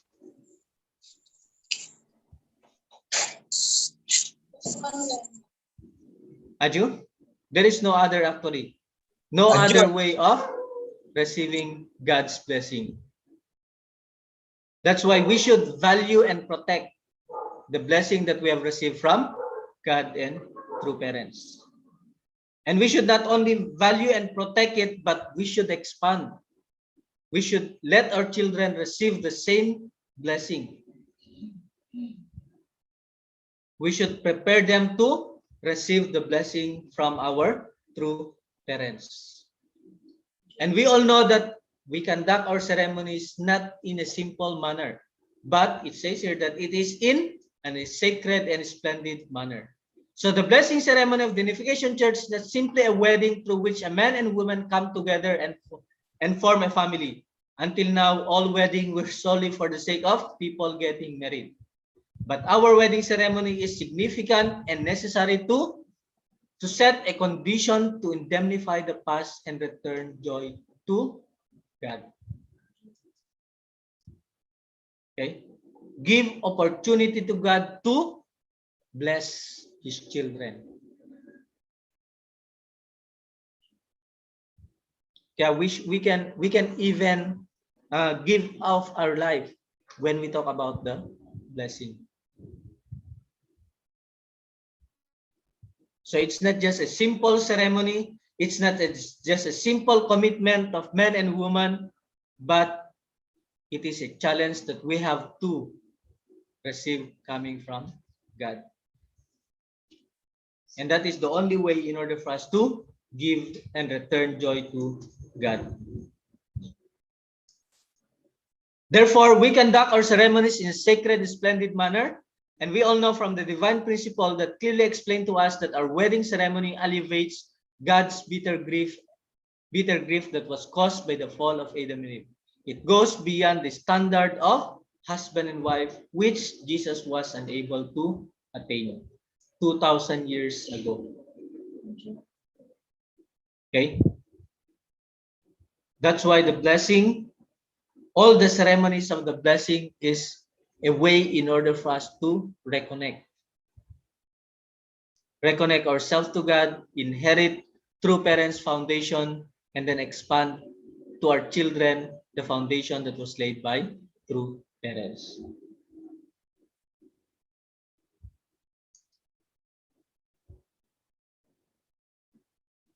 Because we all know that marriage of Adam and Eve is the only way so that the perfection of love of God here on earth can be substantialized or manifested. So the perfection of love through the marriage of Adam and Eve, this is the appearance of God's love on earth.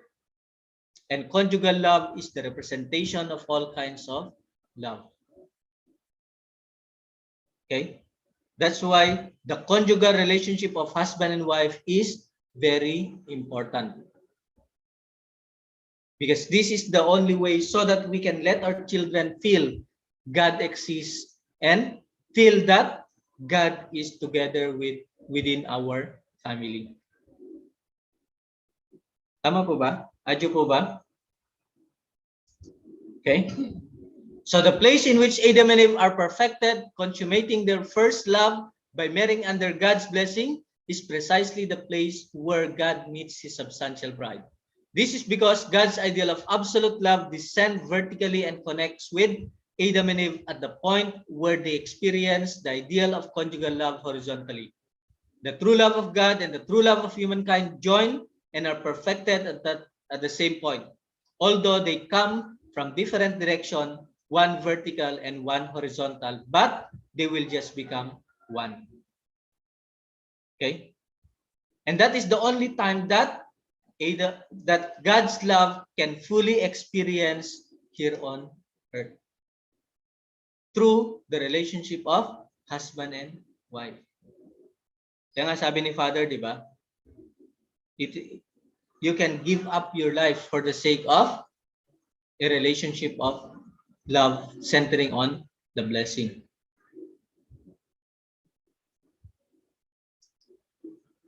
Okay?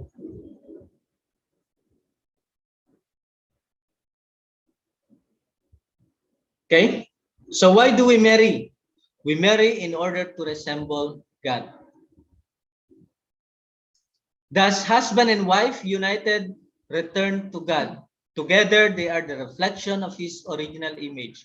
We need marriage because it is the way to develop true love. So men and women are born from love. Thus, marriage is the way for each of us to reach perfection. In order to become perfect, we each need an object partner. The reason we get married is because each of us is only half of the whole, only half of the world. We are just a half. Okay? And in order to complete, we needed a partner. And a partner can only be done through the authority or through the blessing coming from God. So the marriage of Adam and Eve is a precondition for the perfection of the four great realms of heart. Therefore, without marriage, perfection of human being is impossible. Okay? And that is the only way for the perfection of marriage or the perfection of human being. It is only through marriage. A husband should perfect his wife simultaneously. He should be perfected by his wife. And a wife should perfect her husband simultaneously. She should be perfected by her husband as well. That's why this is what we can see. Once we are in a reciprocal relationship together, we can perfect the four position foundation. Not only intellectually, but substantially through the relationship of man and woman that is authorized by the marriage blessing coming from God. And that's the time that the children can receive God's love through their parents. So children are conceived when the conjugal horizontal love of Adam and Eve is united with their vertical love with God. And once they are completely united together with the vertical love of God, Adam and Eve relationship will become the horizontal parents to their children and also become the substantial manifestation of God's love to be established here on earth. Okay, it's not just an imagination that there is an eternal relationship, but it will be substantially manifested through Adam and Eve. Okay, and God stands in the position of vertical parents to the children, and the children are God as well as Adam and Eve's children. So this is how important the position of Adam and Eve. Kaya walang ibang pinakaasam-asam si God, kundi basbasan yung marriage ceremony nila Adam and Eve. That it never happened after they were they were tempted by Satan. So anong ginawa ni Satan? Tinanggalan niya ng authority to give the blessing. Tinanggalan niya ng authority si God to give the blessing to Adam and Eve. Minadali niya. Kaya meron bang true marriage up until this time? Sad to say. That's why we needed to be completely and constantly educated and learn how important the blessing that we have received. And that's the time that the love of God would have passed down from one generation to another.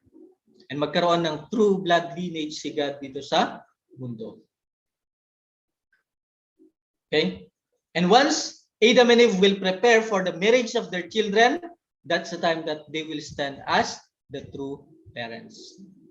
So when God, vertical parents, and Adam and Eve, horizontal parents, are united, then Adam and Eve are called to become true parents in front of their children and preparing their children to receive the blessing as well.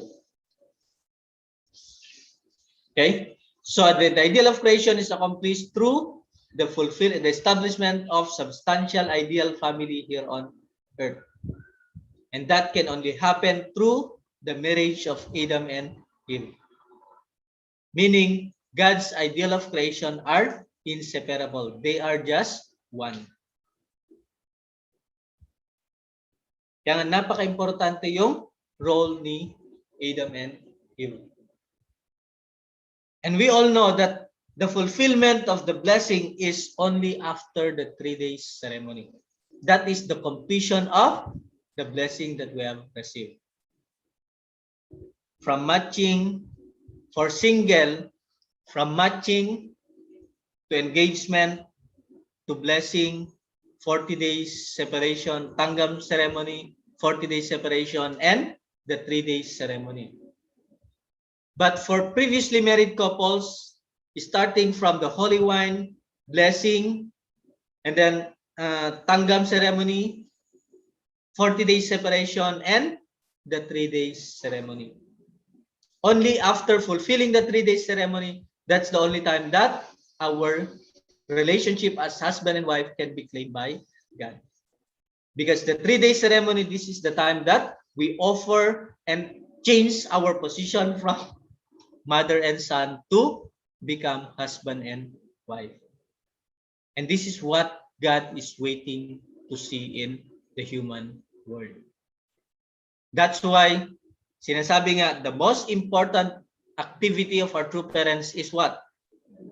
It is to give the blessing to all humankind. And that is the only way in order for us to be reconnected to the lineage of God. Okay? So I hope, brothers and sisters, that, yeah, I know this has already been, you know already all of these things, but I hope that you have refreshed and be reminded on how important the blessing and what is the value and significance of the blessing, not only to us, but even to our children. Magandang gabi po sa inyo lahat. Wow, maraming salamat po, Kuya Randy, for the very beautiful presentation po for all of us. It is a great reminder indeed. As an Douglas family, and somehow we are being reminded on our responsibility towards our children. Thank you so much po. So we will give Kuya Randy a virtual round of applause, my dear brothers and sisters. Thank you po. At this juncture, maybe if you have some questions, you can address it to him, and yeah, time for us to give our reflection as well. So, should you have any concern, please raise your hand to be recognized or chat your concerns in our chat box. Sorry, si Kuya wala. From the time he arrived, I think he had never stopped giving lectures. Kaya nagkakaroon na siya ng hearts. Sorry po Kuya, but thank you for the hard works talaga po. So, dear brothers and sisters, may tanong po ba tayo? Or mga queries? Huh?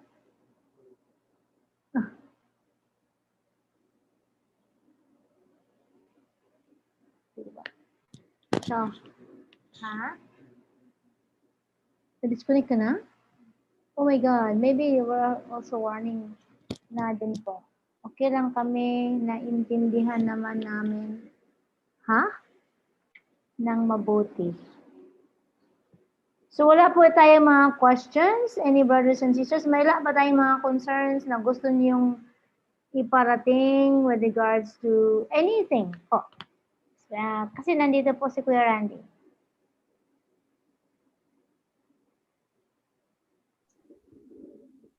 And please remember na magkapatid po tayo sa anything na meron tayong mga concerns, just feel free. And then to those na walang personalan to, we just wanted to learn from each other because I just learned na ang ating BFD National Head together with our Kuya Randy has been aspiring to reconnect all ourselves as much as we can as real brothers and sisters na at this time. And it can only be done if we have to speak our mind, hopefully politely, and to those who seemingly been offended, it's not like that, no? We just wanted to address anything that we may not have understood fully. So any concern po? Okay, Miss Kuya Rutel. You're being recognized. Please go ahead po. Hello, good evening, brothers and sisters. So, narinig niyo ako? Narinig niyo ako? Okay. So, loud and clear. Very loud and clear. Thank you, brothers and sisters. No? So, yung lecture ni Brother Randy, no, ni Kuya Randy, actually, parang repeat na lang yun no? Kumbaga paalaala na lang sa atin yun ba, no? Nagsisimula doon sa nangyari before, no? Ang isa lang sa mga additional ko doon sa lecture niya. It is a reminder po. Okay? Hello? Go ahead po. Okay. No? So, ang concern ko lang doon sa lecture ni Kuya Randy, no? Of course, tayo ay nasa physical world tayo, no? Hindi naman tayo nasabi na perfect. As long na mayroon pa tayong good time. Okay, you get my point, no? May good time pa tayo. Hindi pa tayo ligtas doon sa temptation, no? According sa nangyari sa Garden of Eden, no? Nangyari kay Adam and Eve. So, very dangerous actually yung road ng family, layo na central blessed family tayo. Ang isa sa mga sinabi ni Father before na hindi ko makalimutan ay ang goal ni Satan sa lahat ng mga central blessed family ay sisirain niya ito. Yun ang goal niya, no? Sisirain niya lahat. Kung pwede lang walang matira. Bakit? Kasi alam ni Satan, yung central blessed family, yun yung mag-i-establish ng kingdom of heaven ni God dito sa earth. Kasi sisirain niya talaga ito. Kaya mahirap actually ang situation ng mga central blessed family, no? So kahit na naintindihan natin yung pinaka-essence ng divine principle ng lecture, pero ang kalaban talaga natin dito yung society natin yung nandyan. Kaya maganda tong ginagawa ni Brother Randy, no? Mayroon tayong tinatawag na pang-review, no? Nagre-review tayo ng divine principle. So malaki may tulong ito kasi of course parang nare-refresh yung mind mo ba, yung spiritually mo nare-refresh. So yun lang paalala ko sa ating mga kapatid, no? Be careful kasi yun ang goal ni Satan, no? Destroy all the central blessed family. So thank you.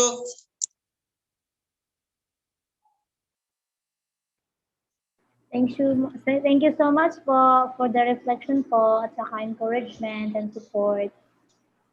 Anything pa po? I just wanted to, that's really true that Satan is trying to corrupt blessed families because he cannot afford to let God win. That is before Satan surrendered. But after na nag-surrender na si Satan to true parents, actually kung titingnan natin is diyan dapat tayo magkaroon ng continuous education of understanding of our position as blessed central family. Nang sa ganun, we can protect ourselves and also we can guide our community to be reconnected to God through our true parents. Kaya nga, ang binigay sa atin na mission ni Father is to become a tribal Messiah, to really educate and let the people in our community receive the blessing. Para sa ganon, wala nang maging avenue si Satan na gagamitin in order to crush the blessing that is being given to us by God. So that is just in addition to Kuya Rotel's reflection. Now, it's really important that we have to really think. Kasi kung titignan natin, saan ba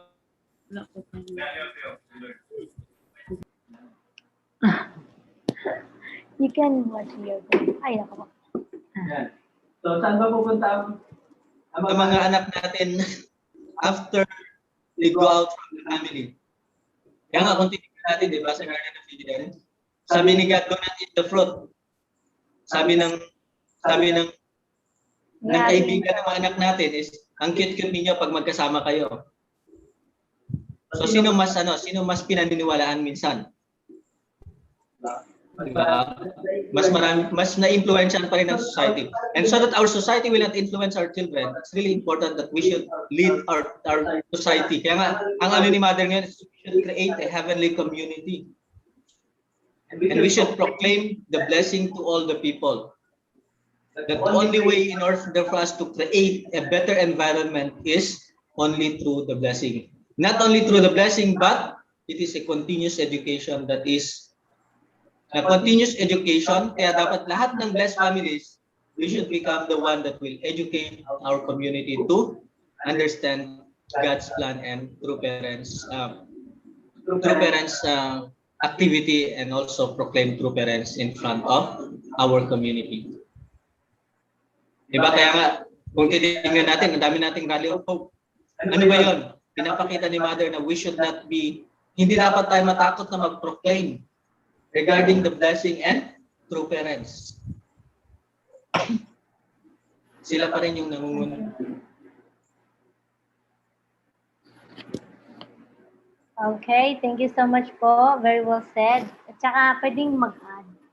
Paalala lang din po na yeah, we have that, we have the clout, I should say. And we should make God be assured na we will try our utmost to let God rest because He has given us that authority already after the victorious foundation of our parents. So we should claim that. We should have it positively. As our attitude should be positive and should always proclaim that, yeah, we can do it together as long as we are going to do it together as one family under God. Yeah, thank you. So another or any other reflection po from among brothers and sisters? Please raise your hand po. We will make it maximize the time while we are talking with Kuya Randy. Any other reflection po? I think so. Magkano lang pala ito? Ilan lang pala ito, Kuya? Akala ko 24. 2 gig lang po ito eh. Tignan mo. Huh? It's just that I think the connectivity is not very right.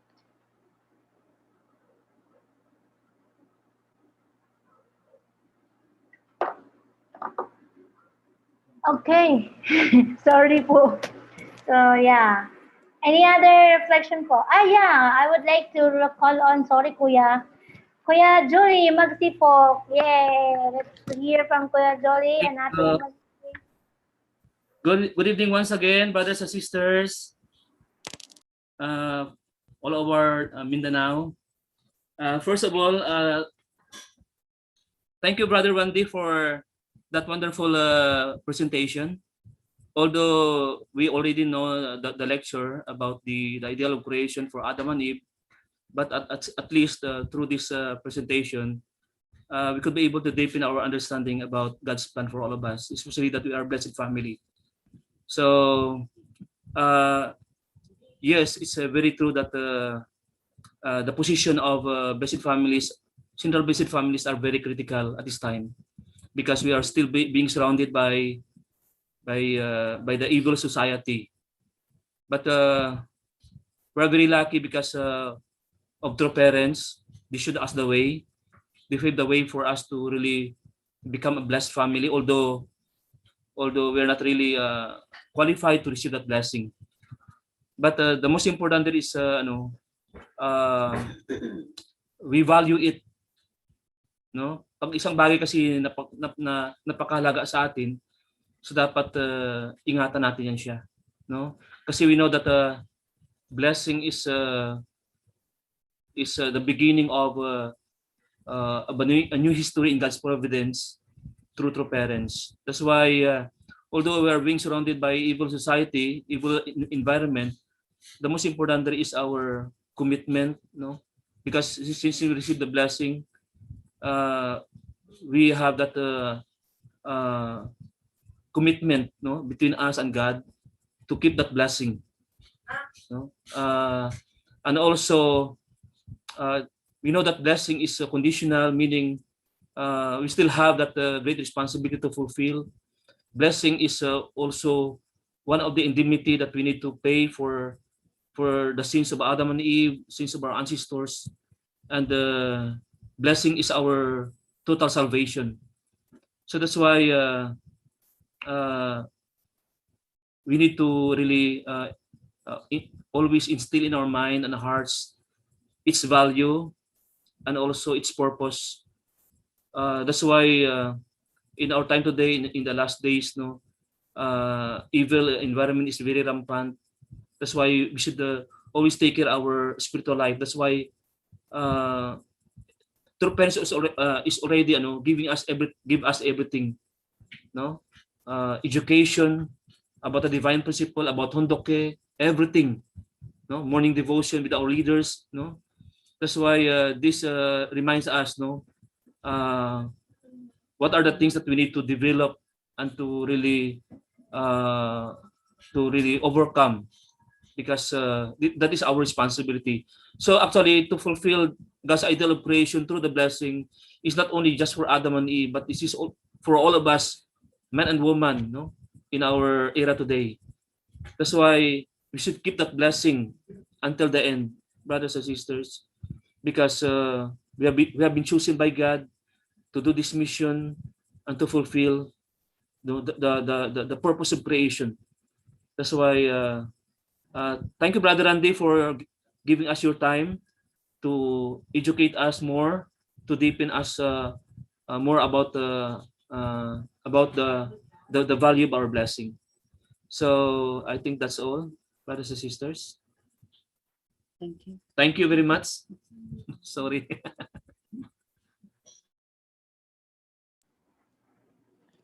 you so much po, Kuya Jolly. Very well said po.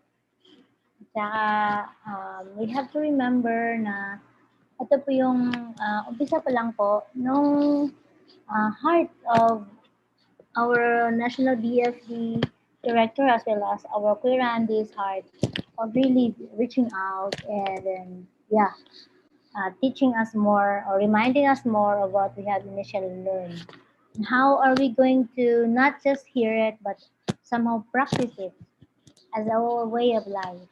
So yeah, we need to be reminded over and over until maybe somehow we can become the walking or the living word or the living divine principle as according to our true parents. That's one of the inspiration that I personally also had taken into my personal life.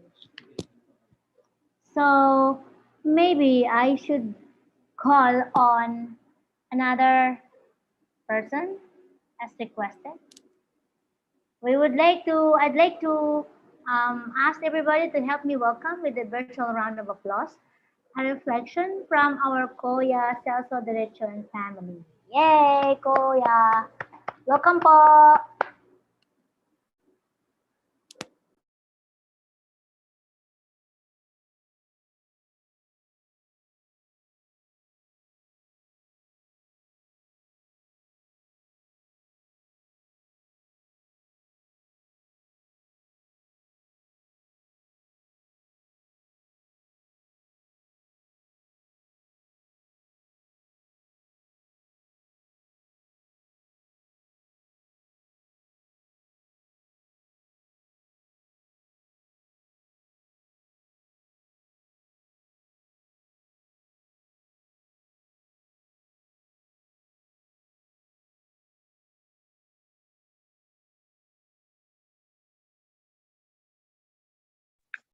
So, good evening, my dearest brothers and sisters. Naririnig ba ako? So, we are so grateful and thankful that very timely that we can receive when unfortunately we cannot welcome Brother Randy in our place, but through this virtual education, especially about the value of blessing. We so, good evening, my dearest brothers and sisters. Naririnig ba ako? Hello. So, we are so grateful and thankful that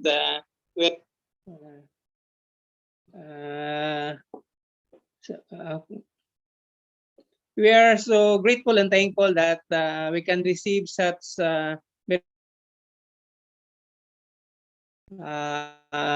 reminders, especially about the value of the blessing, and special course, no, o Babalapit through Mother, through the Heavenly Parents Holy Community.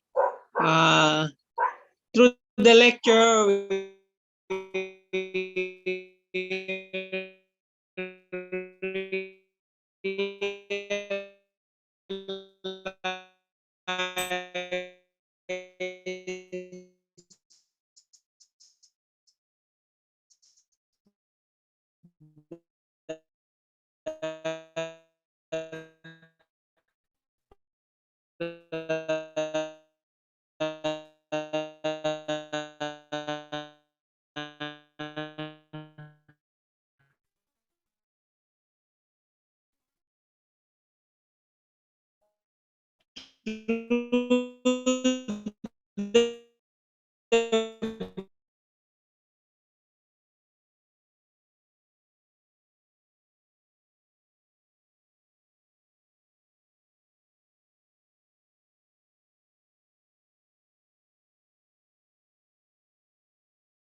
So yeah, okay. So nawawala po si Kuya.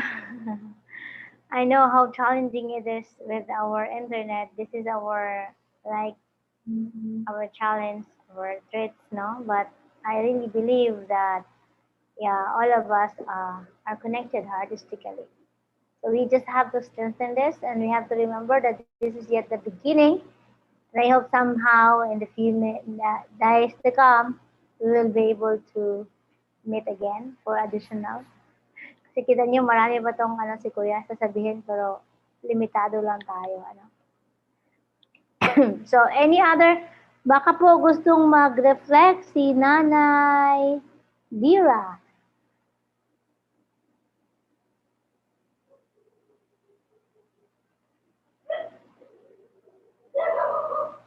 Welcome po Nanay.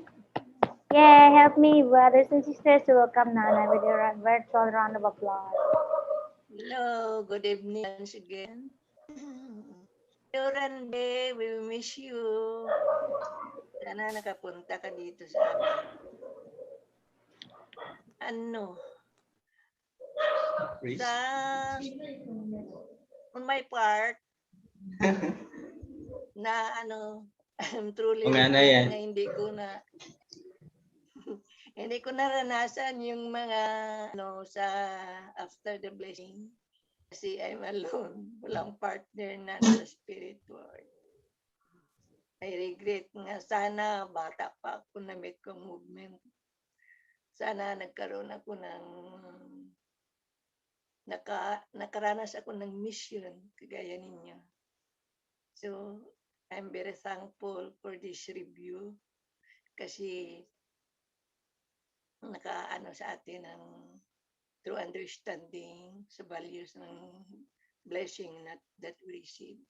My question lang, Ran, is we have already blessed spirit world and physical world blessing. So, ang ano ni Janice, pwede ba ako mag 3D ceremony na ako lang? Pwede po, Nay. Pero we have to report sa Chongpyong. I will ask Ate Dulce kung pinapayagan na ba tayo na mag-conduct ng physical world and spiritual world 3-day ceremony.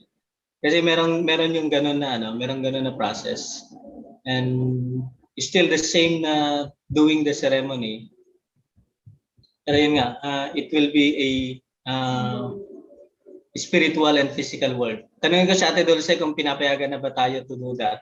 Para sa ganun we can do it with you and your husband. And pagka-approve po yun, pupunta ako dyan.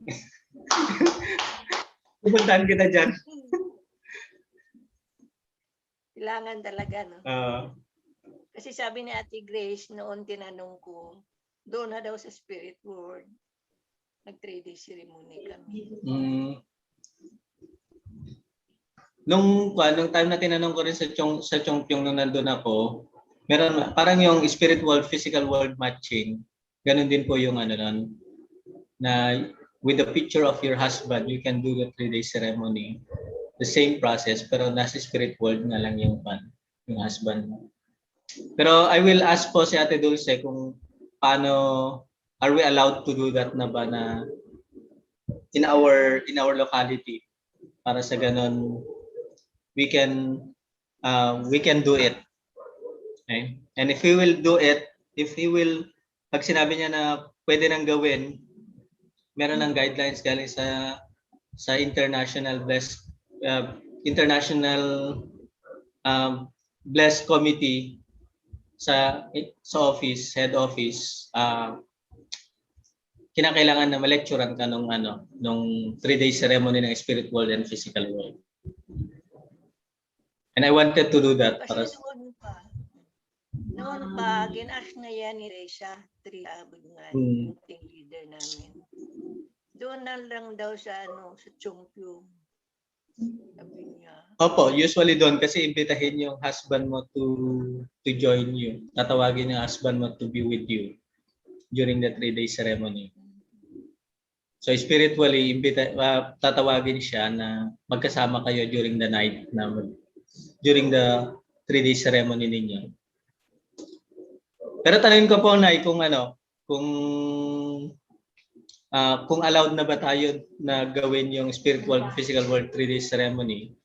And like what I've said, if okay na, syempre, as an education head, I wanted to see how it is being done. Kaya ikaw yung gagawin naming model.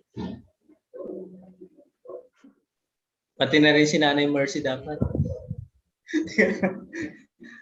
Ay, tapos na yan sila. Tapos na sila. Tapos na? Oo. Ah. Buhay pa si tatay. At least buhay pa nun si tatay. Pero na-miss ko na ang South Cotabato.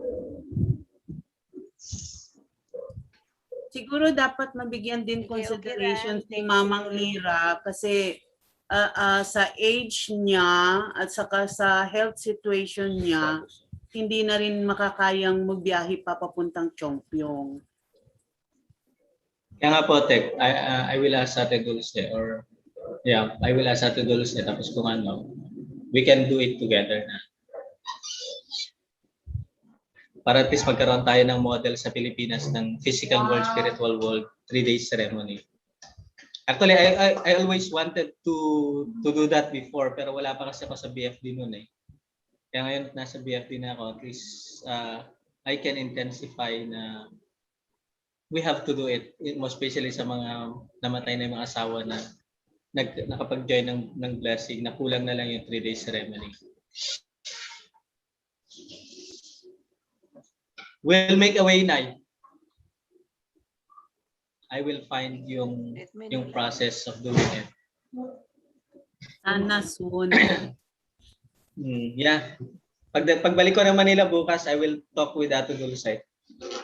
Tapos kung sabihin niya na, sige, ikaw na sana sabihin niya, Randy, sige, take charge. Wow. Yan.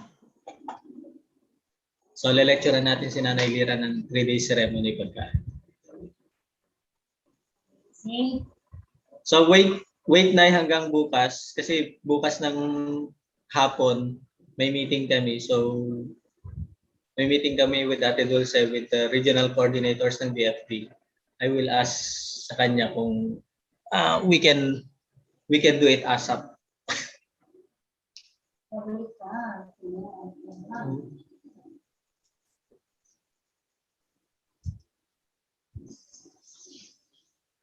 So, thank you po. Any other concern po? Okay, thank you. Thank you po, Nanay. Thank you, Nanay Lira. I miss po matulog sa inyo. Actually, yeah, I miss those times.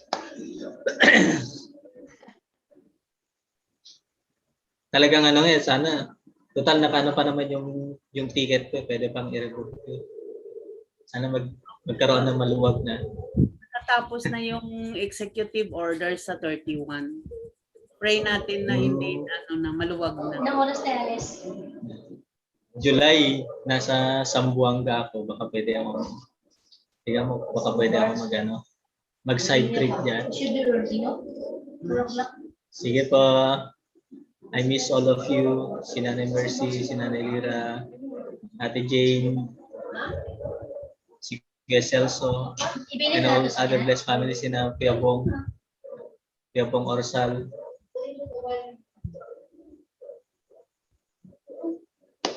Okay na rin?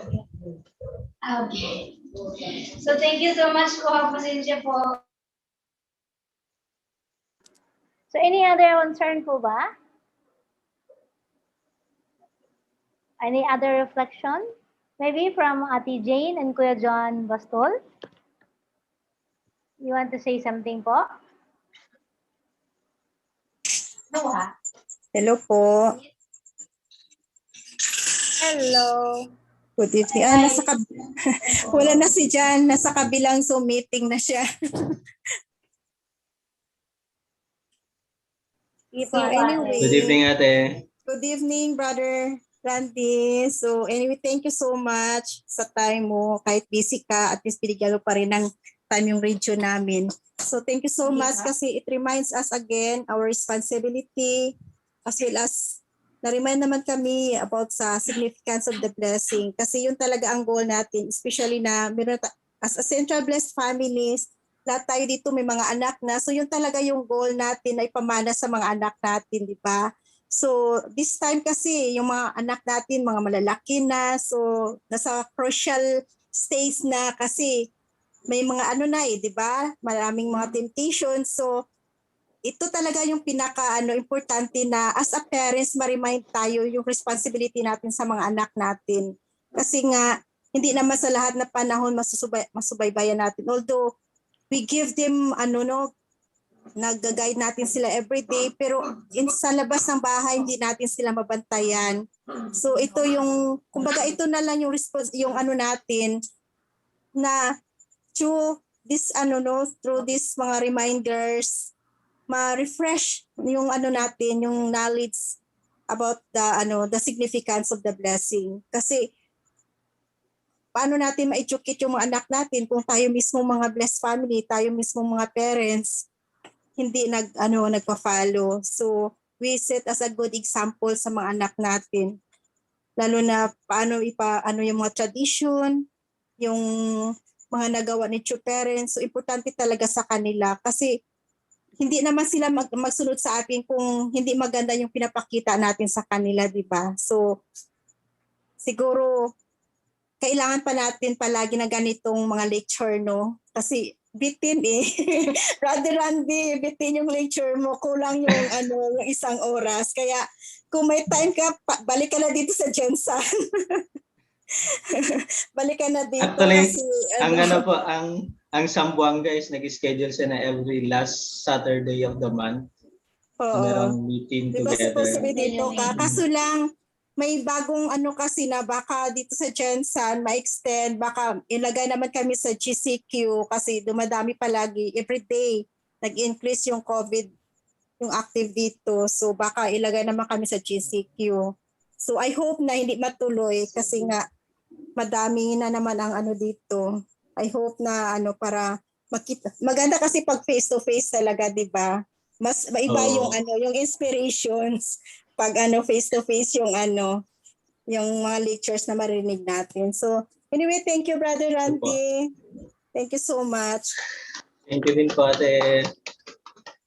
And but last but we will hear from Ate Agnes of Poste. Oh, brothers and sisters, happy welcome, Ate Agnes. Ay, sanali po. Si Ate Agnes muna kasi siya natawag ko. Then si Nanay yung pinakang last later. Ate Agnes, nandyan po ba kayo?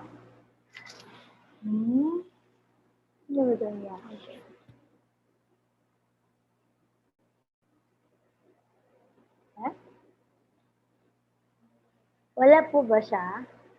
So kung wala po siya, si Nanay Mercy, ating welcome! Yay!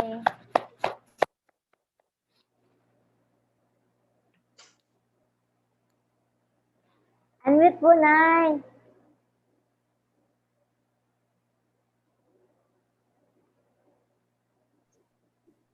Hindi ka po.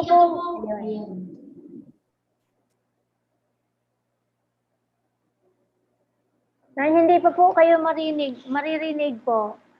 Kindly unmute po. Pakapindot po ng Yung microphone natin ay na nakapula, ipindot niyo po.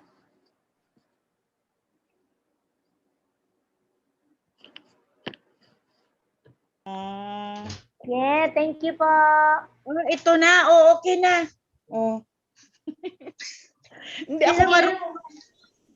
Hindi ako marunong mag-ano-ano pindot-pindot dito. Okay na, Nay, narinig na po kayo. Yung relationship about husband and wife. Sayang, hindi ko na husband ko, wala na siya. So, ito na lang, yung ngayon, ang naka-receive ng blessing, naka-receive ng blessing. So, ang ating relasyon sa mag-asawa at mag-asawa, ipa-strong natin kasi tayo ang model ng ating pamilya, lalo na sa ating mga anak. So, ang sa akin lang, ngayon nang wala ng husband ko, wala na ako aawayin. Noon, siyempre may mga kwan tayo, may mga pollinator, yon, di ba? So, noon palagi kaming mag-away kasi may mga pollinator tayo, kung minsan hindi natin mag-control ang ating sarili. So pag receive ng blessing, doon ko nalaman talaga na ito pala dapat mag-adjust. Importante ang adjustment, lalo na yung nandyan ang ating mga anak. So hindi dapat makita ng ating mga anak na palagi tayong mag-argue. So lalo na ngayon, mga blessed family na tayo, may mga apo na. So ang relasyon talaga ang importante. Lalo na ang blessed na tayo. So kita ang magbigay ng mga inspirasyon sa ating mga anak at sa mga apo. So ito lang talaga na wala ng husband ko, so wala na akong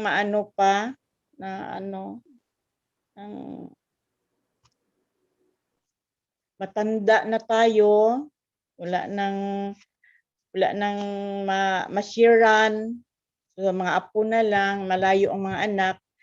So dito na ako sa mga kapitbahay naman na sana mawala na itong COVID. Kasi naka-start na sana kami dito ng HTM na abutan kami ng lockdown. So 3 days na lang sana mag-HTM na. Yun, sayang ang sayang ang araw-araw na tulong ng mga brother and sister ko, mga elders ko na sana na ng HTM dito sa Pulumulok, pero hindi nga ni-invade talaga ni Satan. So yun, nag-iyak ako talaga doon na hindi na kasi 3 days na schedule na. Prepare na lahat. So sana ma-continuous pa namin dito ang HTM na marami ang ma-restore na mga kapitbahay, mga kapatid ko, hindi pa sila pero alam naman nila about movement, pero hindi talaga sila pa malayo talaga. Dapat ma-educate talaga sila. Maski na nakita na nila ang mga anak ko na blessed na, pero parang pagid sila. Kulang talaga ang education. Mag-share ko naman sa kanila, hindi naman ako pakinggan. So, minsan bang gagawin ko? Talaga, na worried lang ako kasi marami akong mga relatives na hindi ko talaga ma-restore. Persecution lang ang makuhan ko sa kanila, matanggap ko sa kanila. Pero sige lang, I pray nga na sa darating na mga araw, ma-restore ko din sila, maka-receive sila ng blessing. Yun. So Randy, thank you very much. Punta ka dito, magkain tayo ng pinya. Na-miss ko na nga yun, nanay. Oo. Yung pinya nung Hi. Thank you. Thank you po, nanay. Yeah, anyway, nay, huwag ka malungkot. Baka merong mas sinanda si Satan na mas malaki. Prepare niya yung tama mga tao. Yun nga, Pa-remember sayang ko nga yung isang isang schedule namin sa sa Infanta Quezon sa Charlie Company ng 2IB. Na-postpone kami nung April 1 dapat. Pero dahil sa proclamation ng lockdown, hindi natuloy. Kaya nung bago ako pumunta sa Mindanao, a week before that, sabi ng Charlie Company, sabi na hindi pwedeng may postpone pa ulit to. Dapat matuloy. Kaya sila mismo yung gumawa ng paraan na talagang pinapunta kami doon. Sabi niya, kasi kung i-postpone pa natin to, mas lalong hahaba yung problema natin. Kaya parang ganoon din, siguro hindi pa time, pero Satan is preparing for a bigger and better. Anyway, thank you Nanay Mercy. I miss na-miss ko yung time na binibisita ko kayo dyan, kayo ni Nanay Lira sa Polomolok. Thank you din. Thank you po.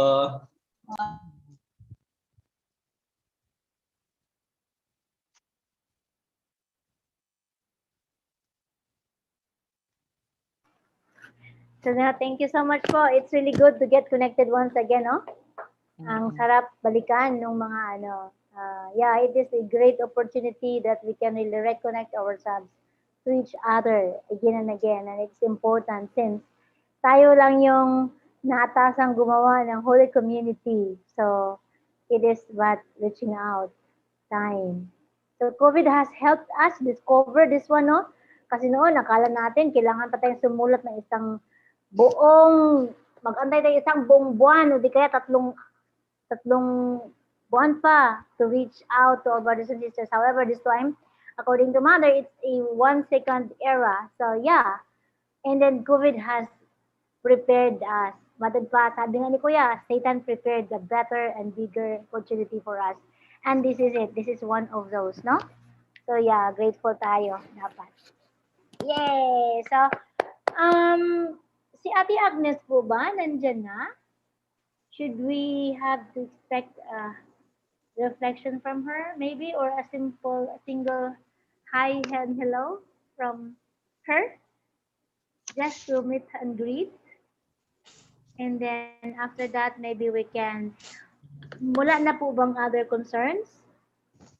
Kasi baka may mga concerns pa kayo tapos hindi pa natin na hindi natin na-address. Please feel free kasi nga, yan, pamilya tayo. Kasi kung wala na, maybe it would be best time for us also to take a rest. Actually, kasi si Kuya Randy talaga po started his day at as early as 2 o'clock in the morning today. So he almost doesn't have enough sleep. And then we have to also send him tomorrow early. So yeah. But he never complained naman. He is always pleased to be of service to us. Right, Kuya? Hindi pa ngayon kumain ng dinner. Oh my goodness. Ganun siya hindi siya busy. Hindi siya busy.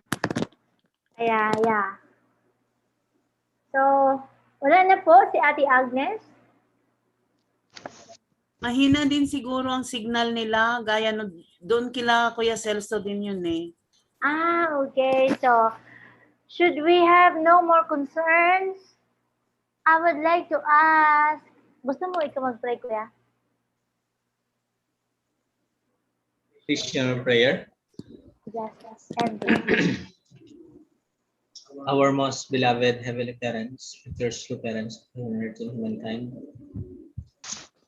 Once again, Father, would like to express our deepest gratitude for this opportunity, for this moment that you have allowed us to commune together, centering on refreshing ourselves regarding the value and significance of the blessing that our true parents have given to us. And I pray, Father, that whatever things that we have learned, it will not just be a learning that will settle into our mind, but most importantly, Father, is it will allow us to act, allow us to move, and to reach out to our brothers and sisters so that we could really share the blessing and we could help through Mother in the creation of heavenly community. So Father in heaven, I know that there's so much things that we can discuss of, we can think of, we can share of, but with this limited time that we have, we're so grateful that we were able to receive tremendous blessing, tremendous love coming from you. And as we,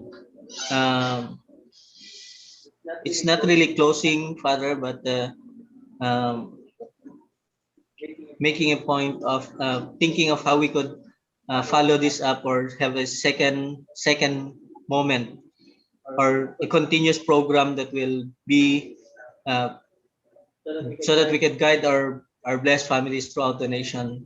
And starting from this, Father, I pray, Father, that we could really make a schedule so that we could continuously help each other to really raise the standard of our as a blessed family. Thank you, Father, for your unending love, unconditional love, and would like to give our utmost sincerity and devotion, and most especially our Jungsong in response to the responsibility that we have to go through, we have to do in order for us to create a better environment for next generation. Thank you, Father. May you please accept all of these things. We offer and report this in your name. Randy and Ria, my blessed family. Jew. Aduh. Thank you so much. True. Brothers and sisters, salamat po. Thank you kayo, Ate Emily. Ayan, for Brother Randy. Good night. Thank you po. Sister Sylvia, thank you Stay very safe much. and Kuya, stay maraming safe salamat and po. I have Brother healthy Hotel, po. thank you. Brother Thank Hotel, you. thank you. Kain po tayo. Good night. Grabe. Relax ka lang, bro. Okay. Maraming salamat po. Good night po. Rest well po. Keep safe din po tayo lahat. So I have the end na. Good night, everyone. Manay Lira, good night. Nanay Good night, Nanay. Everybody, good night. Nanay Lira, Nanay Mercy. Nay, good night na. Ay, Mom Jing, Kuya Celso, Ate Choco. Bye-bye. Bye po. Bye-bye, Brother Hotel. Bye-bye.